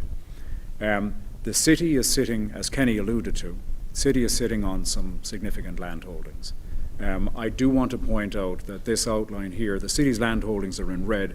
I want to point out that the parcel on the south side of Burnham includes one small privately owned parcel. That was an error. But overall, city is sitting on somewhere around 13 and a bit acres. That land is currently quite underutilized. There's several single-story buildings, lots of surface parking. So it represents a really interesting redevelopment opportunity. Also, when you look at the location of the city's holdings in relationship to Main Street and, if you will, the other end of Burnham, the redevelopment of the city's site really can be very catalytic for all of downtown. It creates a lot of energy that mirrors Main Street, if you will, but creates some tremendous energy along the Burnham spine, the Burnham corridor. So because of all of this interest in redevelopment, and as we're all talking about, because City Hall really should stay in downtown to serve the customers and to be the multiplier that City Hall can be, what we're looking at is assembling all of City Hall's functions in one multi-story building and all of the City Hall's parking needs in one multi-story parking structure. That obviously consolidates everything and then creates some excess land holdings that the city can, if you will, realize their equity in, and those funds can go to help fund this new all-in-one facility. So what I did was I took a look at the city's development codes and looking at density, looking at lot coverage, looking at maximum building heights, etc., kind of backed into a reasonable number of apartments that could be built on the city's property. And I estimated that about 450 units could be built on the south side of Burnham. And then on the north side, because there will be a remainder parcel on the public works side, on the north side there's probably another 150 to 300 units that could be built up there. So we're looking at somewhere in 550 to 750 new apartments that could be built right here in downtown. And that's a significant addition to the residential population in downtown Tigard. And then in terms of value, we kind of know what a reasonable market rent is achievable here in downtown Tigard, and we know what a reasonable return the developer will require to build a project. So then we can kind of estimate, or we can back into a total development cost for a unit. We can make some reasonable assumptions on the construction cost of a new apartment and the soft costs, the architectural fees, the building permit fees, the other development charges, etc. And then what's kind of left over is the land value. So we kind of back into a land value based on knowing or being able to make reasonable estimates of all of the other components. And here I figure that the land value is somewhere in the region of $16,000 to $18,000 per apartment. So $16,000 to $18,000 per apartment, 550 to 750 units, we're probably looking at 8.8 million, 9-odd million to about $13.5 million of value in the land, in the excess land. And again, that is a source of funding that can be used for the all-in-one facility. I'm now handing it over to Mr. Pete, who will talk about the programming and other aspects of the facilities. Thanks, Mick. Good evening, Mayor and Councilors. So I'm John Pete with FFA Architecture, and a little bit of background on our firm. FFA, we've been around for 60 years, specializing in public architecture. Some of our recent work, we did the Redmond City Hall project. We're doing 4 public safety centers here locally that are all under construction, Beaverton, Oregon City, and then we're currently in design on the new Eugene City Hall. We also have Rick Williams as part of our team, and they're our parking analysts. They know all the intricacies with right sizing, kind of dialing in the parking needs for a facility like this. And our task was really understanding kind of the building program and parking needs for a facility. And when I say building program, that's the floor area and parking area needed for a department to kind of effectively facilitate their functions and do their jobs. And to do that, you really need to think of kind of the planning horizon. So it's easy to kind of sit down and understand where staff is at currently. And then we always want to be thinking 5 years out because that's when they're going to actually be moving into the building. And we want to make sure they're moving in, not already over capacity. And then about 15 years beyond that to make sure you have enough capacity kind of built in that you don't need another big capital expense as you grow and evolve. So that's how we've landed at kind of a 20-year planning horizon. And then we worked with Toby, and this is a great thing about this project, is really going back to 2000, understanding where the staffing was at that time, how you've changed the last 20 years till now. We use that information and then with discussions with staff to then you project out. So we do have a pretty educated vision of kind of what the staffing and how that would change based on the previous data. And so an overview of what we did, we started with police, emergency management, and IT back in August and really looked at the 2012 report, which was outdated, dove into that with staff and really dialed that in, right-sized the program to meet their operational needs. That was staff interviews, comparable facility. We did call volume, kind of mapping, planning. We also did analyzing the current deficiencies and operational goals. And one of the goals that really came out of that was how the building could be an extension of your community policing policies and how the building itself could really be integrated into the fabric of the community. And so in November, we were tasked with finding efficiencies and shared opportunities kind of citywide with all the different departments. So we looked at the previous Civic Center master plan and focused on shared spaces and efficiencies that could be found from a citywide component. And that's just easy shared amenities like conference room, print areas, break room, lockers, all those spaces you get under one roof could be shared. We also looked at ways of, instead of just kind of having each department as their own suite, finding ways to kind of remove a lot of walls and provide as much kind of shared collaboration space as possible.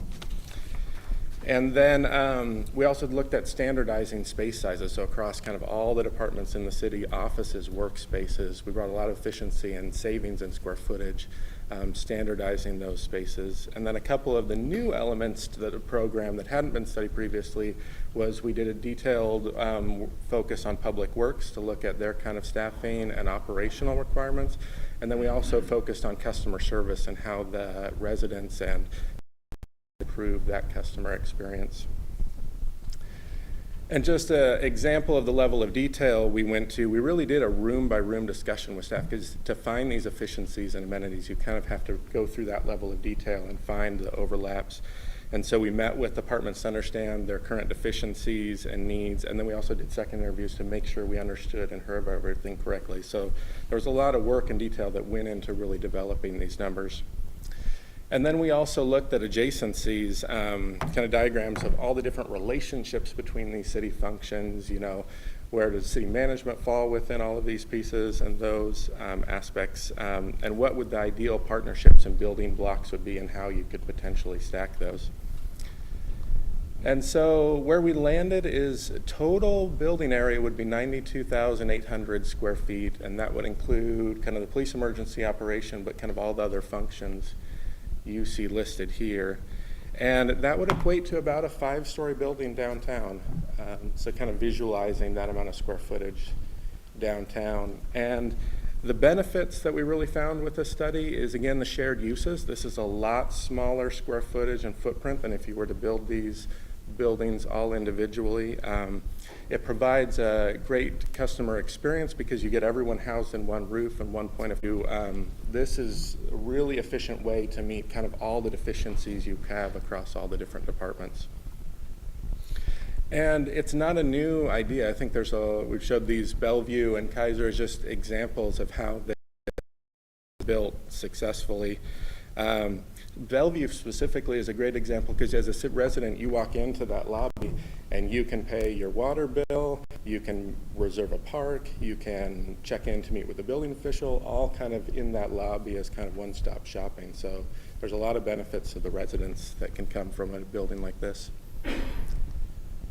And then the parking piece of it, we looked at with Rick Williams, kind of the personal vehicles, fleet vehicles, and then customers. They had a lot of data of how many people currently visit all the departments, and we're able to bring that into the calculations. And then they were great because they really understood this on an hourly by hour basis. Like, okay, in the morning you have all the fleet vehicles out here, all those fleet vehicles go out, you have customers in here. And so all that analysis and work with the different departments led us to about 330 spaces which would be needed for this building, which, you know, when you factor in the ramps and the pieces, this would again be a 4 or 5 story parking garage associated with this building. And then the plus site, again, we looked at kind of the best use and where. So these were a lot of the fleet and kind of public works operations that are a little bit behind the scenes providing these services, not ideal for downtown. So that's where the plus site came up with. And that staffing, kind of your utility division, your sanitary, your green team, your water, your parks and streets, and then kind of all your field operations. So the vac trucks, your utility rigs, all of those pieces. And then as you can kind of see by the square footage there, your equipment really drives the size. So equipment really drives the size of kind of protecting that equipment and keeping it in the buildings for the key pieces of equipment, as well as the site and all the maneuvering clearances. You need about 8 acres to really support a public works function your guys' size. And so with that, I'll hand it over to Toby.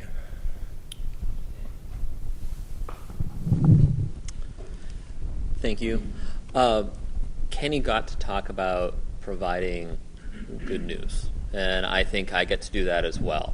Mr. Shavy, when he was up, he was concerned about having plans being put up on a shelf. And in my experience here at City of Tigard, one of the reasons those plans get put up on a shelf is because a need is recognized, a plan is made to address that need, funding isn't assembled, isn't available to make that happen.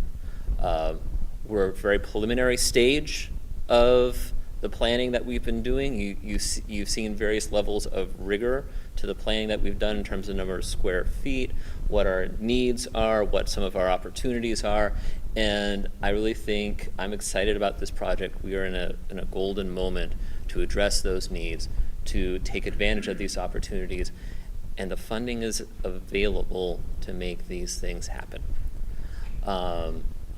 So I'm going to cover some of those aspects and some of the work that we've done there.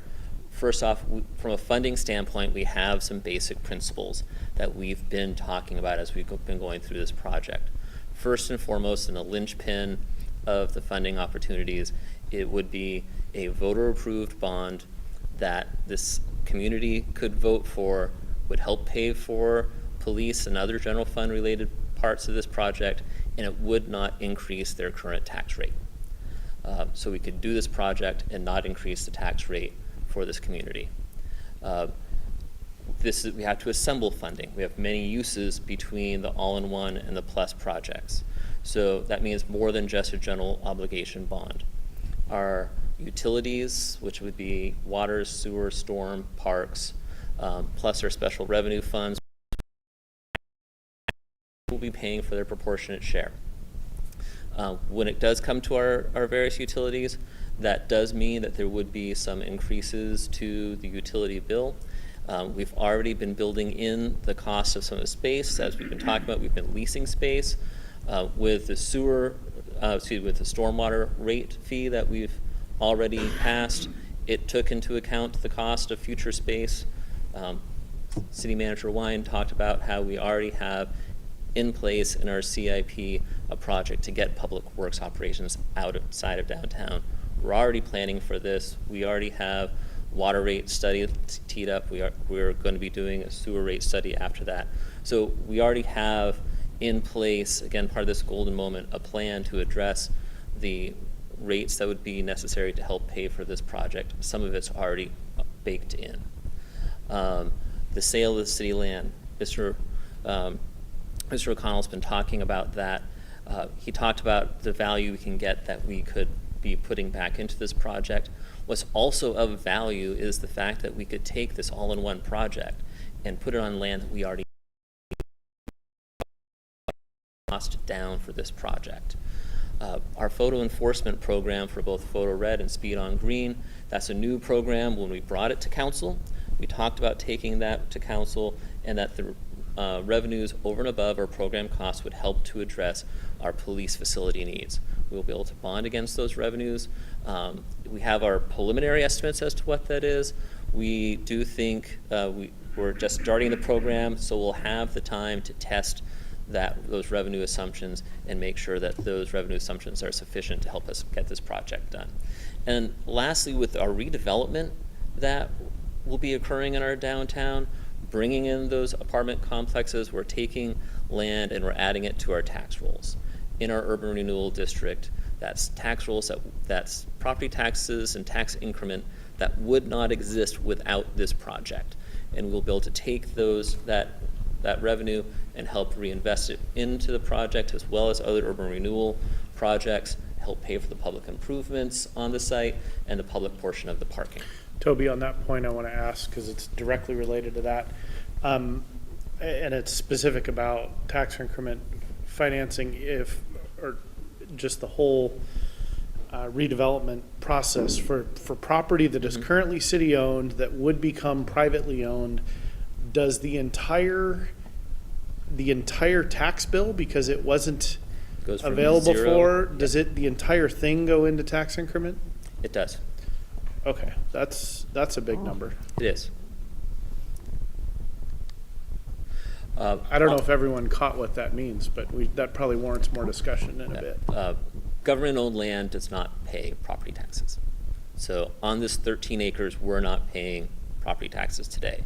For the portions that would be redeveloped, putting in those 550 to 750 apartments, we now would have property taxes that would add to our increment over and above the base, and that would all get put into the urban renewal district. But dramatically, because it'd be the entire change in the tax amount. Yes, Leaving aside any affordable housing that'd be in the mix.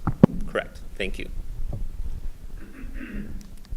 From a costing principles, we have tried to be as thorough as we can for the phase we're in this project. So we've tried to include complete costing categories. So we're not just bringing you the cost of a building. We're bringing you the whole picture, what it takes to create that building, get the land, develop it, get it ready, do all the steps. Again, we're talking, these are pre-conceptual costs. We're in the early stages of this in terms of our planning and figuring this out. However, we've been using the experience of our own staff, past studies that we have done as a city, the professionals that we've brought in to help us, and to use all the data available to try and figure out, is this a feasible project for us to do? Our consultants have helped us in terms of staging what needs to be done by when, and also they've been working on projects. We heard a list of some of the ones that FFA has been working on. They know how much it costs to do projects like this on a per square foot basis. We also know from working with them that the cost of construction is going up about 7% per year. So we need to be hitting some time frames. Council will need you to help us by telling us to head down this direction of doing the all-in-one plus. Every month of delay with a project this size is going to cost these projects in the city about $500,000. Or we need a recession. Even a recession, and this is actually, Has this we been said the exact discussed? same thing. And wait for the next recession. What happens there is we get the 7% per year as we're waiting for it, and then a recession happens and construction costs don't go down. If we're lucky, they're flat. And really, during the last recession, they still went up a small margin. work. But then the price of land might go down. Well, and are we going to get somebody interested in developing? Well, we can't Yeah. plan it, right. I mean, Right. all of that's, it was a half in jest comment, but it's worthy of some discussion, but it sounds like it doesn't matter. Or Yeah. it would be a problem, not a benefit. Absolutely, and it's we made the exact same comment and learned the lesson from that. When we're talking about the cost categories and cost components, again, just hitting this, we are trying to figure out the whole thing. It's not just construction, it's the whole project. It's land costs, it's hard costs, which is construction costs, it's soft costs, which is our design. We've been looking at our contingencies, the fees, permitting SDCs.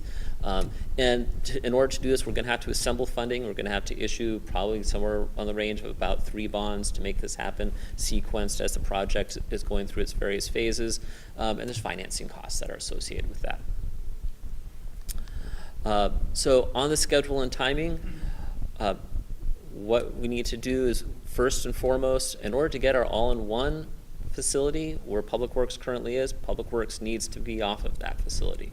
So this calendar year, we need to identify land, assemble the land so that the Public Works site can be identified, and we can do the design specific to that site, get it constructed, get Public Works off of their current site so we can do construction there in 2023.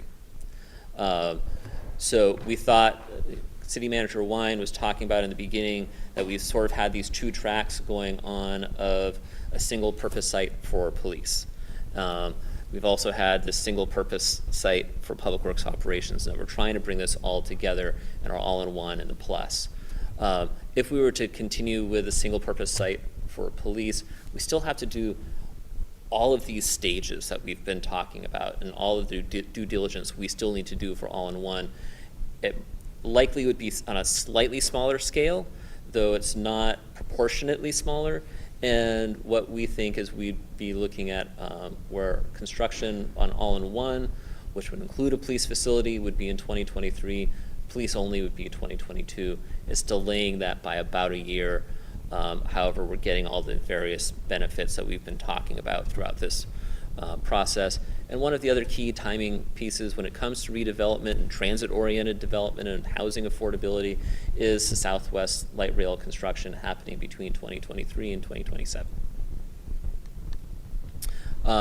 So timeline, next steps before we kind of hand this to closing for City Manager Wine. Want to remind you, time is money. We're going to need some direction from council. We want to be able to continue on this all-in-one plus. We need to be able to start looking for our Public Works off-site facility, and we need to continue on conceptual design, which would be the next step on our all-in-one facility. And part of this and that key linchpin and the funding piece is we'd be looking at 2022 to go to our community, ask them to approve a general obligation bond that hopefully, if all of this works out, would result in them approving a bond that would not increase their tax rate. So that's the basics of the funding and financing that would be necessary to make this happen. We ready for questions? Or? Sure. I don't know that I have anything to add that hasn't already been said. You've heard a lot from our team about the dimensions of feasibility for this concept so far that we've explored. Most of what you see here in terms of the public benefits, Mr. Asher and the rest of our team, and I mentioned up front. So I won't spend a lot of time on them, except that, as I said at the beginning, I think from a long-term investment standpoint, we are bringing you an alternative that we feel like is a lot of promise and achieves a lot of the benefits and corrects a lot of the deficiencies that we have. So the recommendation, which I also gave you a preview of up front, is we're looking for your direction to keep going with pursuing the all-in-one plus facility planning. We've talked a little bit about what that means on the near term, which is we want to continue with more detailed feasibility planning. We would immediately go to try to assemble a non-downtown site and land for Public Works to relocate the operations side. You'd be seeing a budget proposal from us for conceptual design. And we would halt the multiple tracks of planning that we started on. So we're ready for your questions and for whatever you would like to hear from us. Councilor Turley, you want to start? We never start with you. You want to start? Sure. I really appreciate the thought that you guys put into this presentation. It's evident that you have made a really compelling case. I see the need and the thought behind the proposal you just presented, and I think that it would be effective to continue forward with the concept. Councillor Anderson? Toby, architect, what's the total cost of the building? Sure. Again, I want to put all the caveats on this. This is very preliminary. It's loaded with caveats. Yeah, loaded with what's the all number? caveats. What we're looking at this point in time, assuming we've costed this correctly, that we can hit the time frames that we've been talking about. We're looking at the all-in-one, so that's the police and other city services, somewhere in the range of $73 million. A parking garage next door, that's somewhere in the range of $25 million. And then for our Plus site, we're looking at about $37 million. Wow, that's pretty good. Okay. 8 acres in Tigard. Going to be a little tough to find. Have we been identified? I think we've probably been searching already. Do we have any options? I've been on hold for multiple years, just kind of waiting for some other things to settle out. So with direction tonight, we'll get on it. Yeah, I know it's going to be a challenge, but you know, I would be turning to this team to help me go find some pieces that we could assemble together, and that would be our charge. Is there any parkland that we could kind of use part of? Not presently that I'm aware of. Not as it's zoned. Well, we can change Not that. within city What? limits. No. What did you say? Not within the urban growth boundary. Or Okay. within city limits. Right, so Lacey insured. Which is not It's developable. not available. Okay. Council President Goodhouse? A few things. On that note, rather than looking in the city limits for the public works for the 8 acres, is there any chance to find a neighboring city that we could team up with and do a multi-city public works yard? That, I mean, if other cities are looking at doing it and something that could be done jointly and maybe even share down the road costs where you could have people that maintain vehicles or park vehicles or something like that. Has that been a thought or looked at? It's been a thought, and I haven't looked into it yet. I have one neighboring city in mind, but I haven't approached them yet. I will do that just to see if there would be any openness to that. But that's a concept worth looking at for sure. Yeah, if all the cities are doing that, it would almost make sense, and there might even be a way to do joint partnerships where you take the FTEs you have there, where maybe they're shared amongst cities as well. We also, just on that point, as you know, we host the treatment plant here that CWS owns, and there's a lot of land there. I was talking to the city engineer today about a possible co-location, and those conversations in the past haven't gone very far. But since Toby used the word linchpin, if we can't solve this first, if we can't knock over this first domino, none of this works. So I think we're going to be talking to everybody again. And does it have to be 8 acres, or can some of it be consolidated where you go up? I mean, I know you got a lot of big machines and so forth, so that's probably not as feasible. Yeah, for us, what drives the size of the site is not the people. It's all about the equipment and the storage we have. That's what drives the size of the site. Okay. Then with the parking, would that also be something that, I mean, obviously this is being thought about, but when during the day with city staff, you have evenings and weekends, obviously for parking for downtown and for events, would there also be some kind of a pay for parking, or would it just be open free for the public? There is an opportunity that I think you're putting your finger on, which is that if we have all this housing that is sort of co-located, housing and office, in terms of the time that they need parking, actually can share stalls pretty effectively.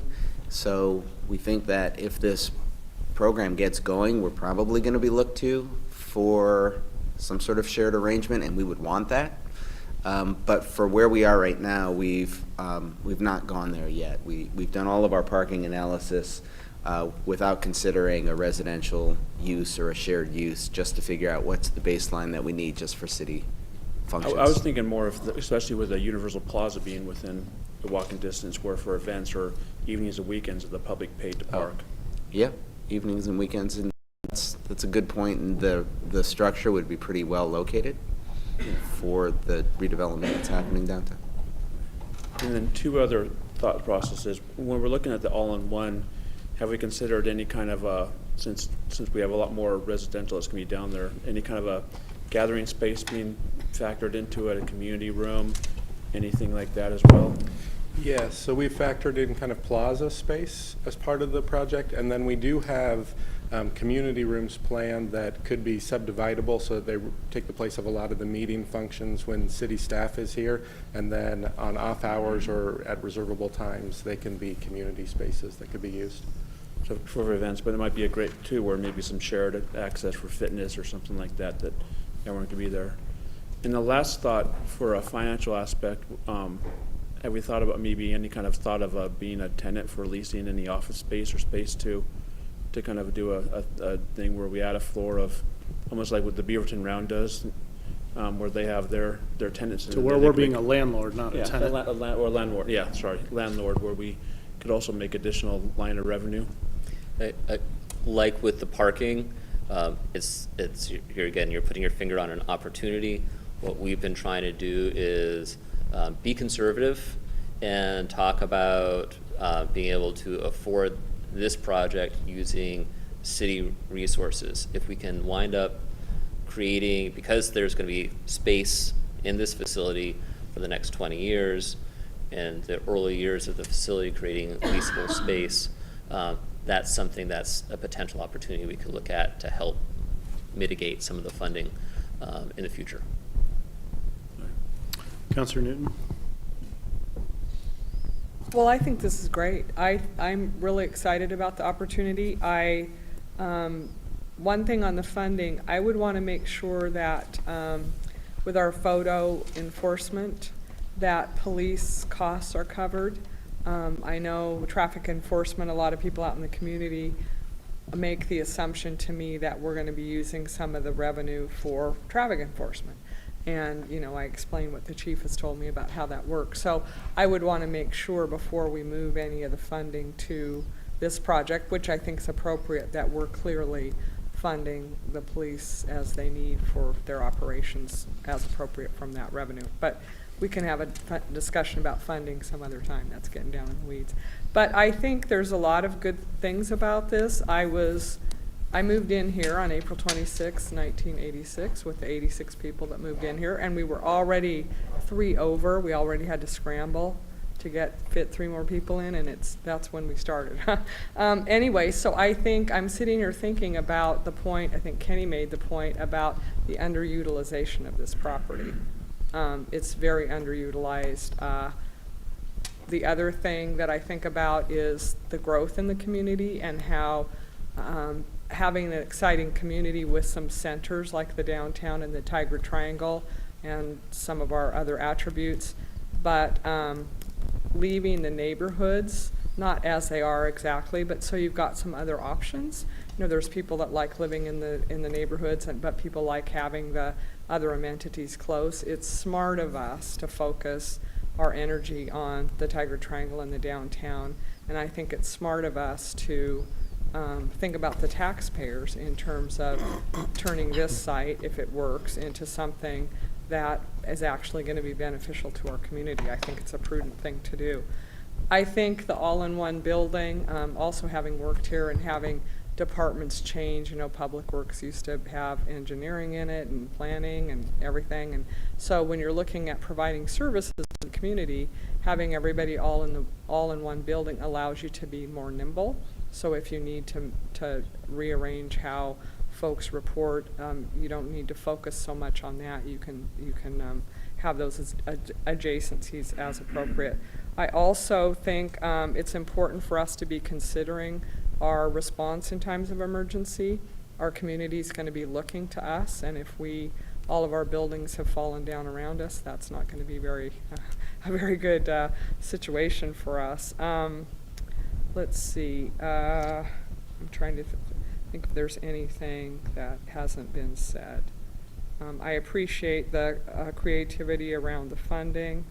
The Burnham Street site, though, and this might be get down into the weeds, do we actually own it, or we just kind of control it? So that's on my list to ask has something that needs to be navigated.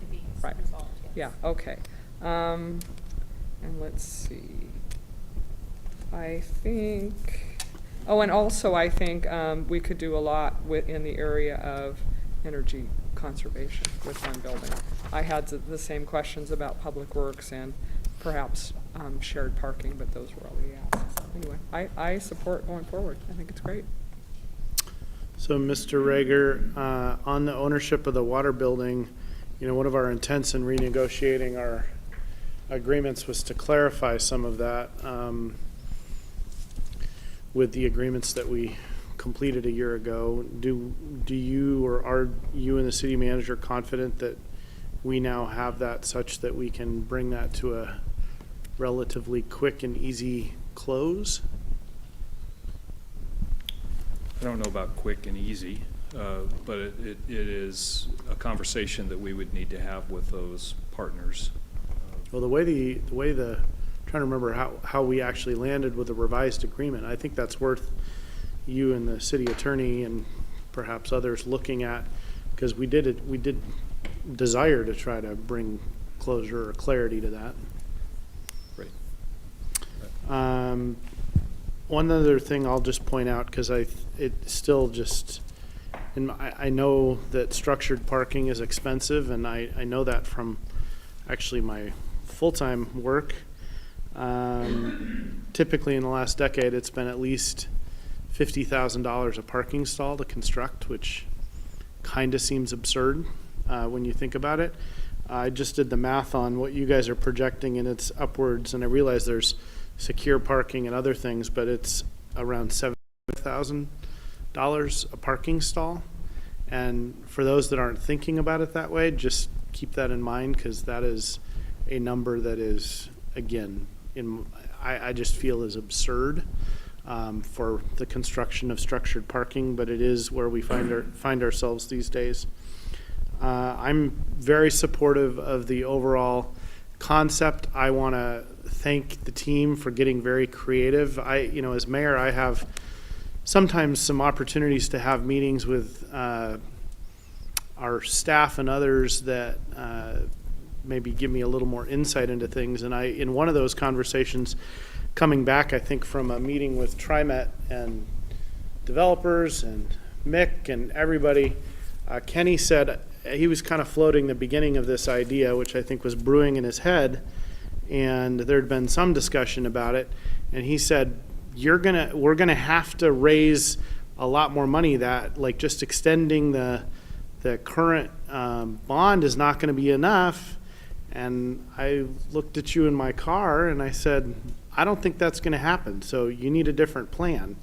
And you guys have delivered. So I want to thank you for that in a big way, because I don't think we can, especially with what I think we're seeing in our community and what's happening more broadly.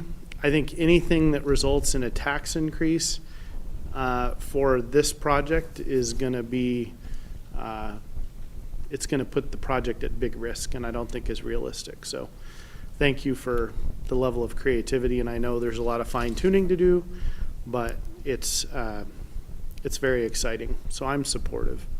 Does staff feel like they have, I guess, do we want to go point by point on your, what do you want for recommendations, or do you feel like you've got it already? I feel like we do. I mean, we were trying to spell out for you what we feel like the next steps are, and if you feel supportive of proceeding, we'll schedule regular updates for you about our progress. It seems like we've all given direction to continue testing the feasibility for the all-in-one plus secure non-downtown site for public works. That's going to be a fun one for this year. Budget for conceptual design, and then stop single facility planning. That seems kind of obvious at this point to me, but I don't. Does anybody disagree with me? Okay. Council President Goodhouse. I was just going to add, not only do I like that this is an an excellent solution, and I want to emphasize too that the no increase too, that especially with the paper over there, that no increase when we're trying, with other items we're trying to do. But I like that how this is going to make downtown more of a downtown rather than just Main Street. I like the idea that it's in a sense the city going to be driving, pushing those boundaries out where we're going to have that housing. And that's It's going to be becoming a district. a And then downtown hopefully with district. the light rail, it's going to be a whole district, and we're going to engage that whole area, which then will cause more growth and bring more to the tax roll, bring more to people coming down to. And biggest thing I keep pushing is for downtown is we need an 18-hour community. The more people we can have there, the more restaurants, more opportunities, more for dining, for entertainment we're going to have. And that's one of the biggest things that Tigard residents keep wanting. They don't want to go to Portland. They don't want to go outside. They want to find something in Tigard. And by this is going to bring to Tigard residents more of a place that you can come to closely. You can have entertainment. You can have a plaza. You can have places to go. You can have places for a night out. And I think this is a big emphasis to focus on, is that what this is going to do to the community, to the neighborhood, really bring everyone together.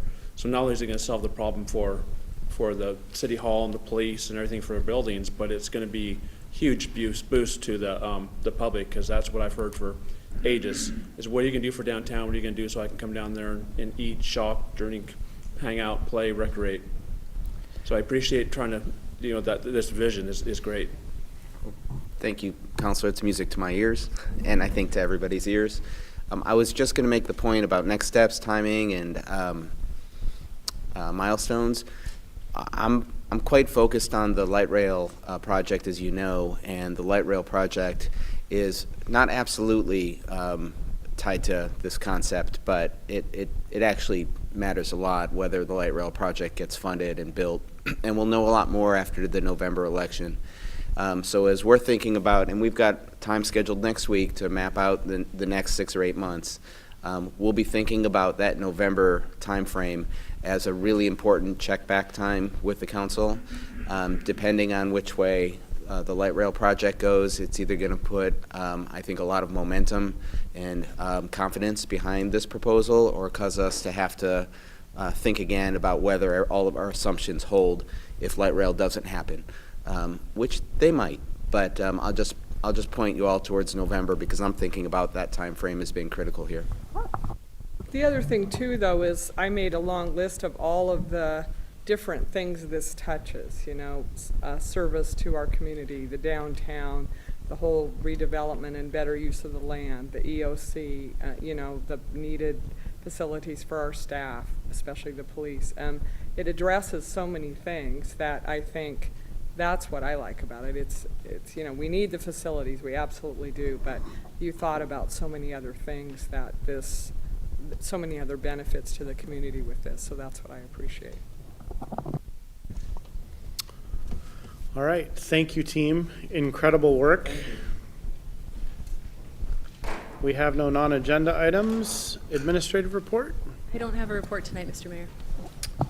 All right, is there a motion for adjournment? I move for adjournment. Second. It's moved and seconded. All in favor, please say aye. Aye. Aye. Any opposed? Okay, we are adjourned.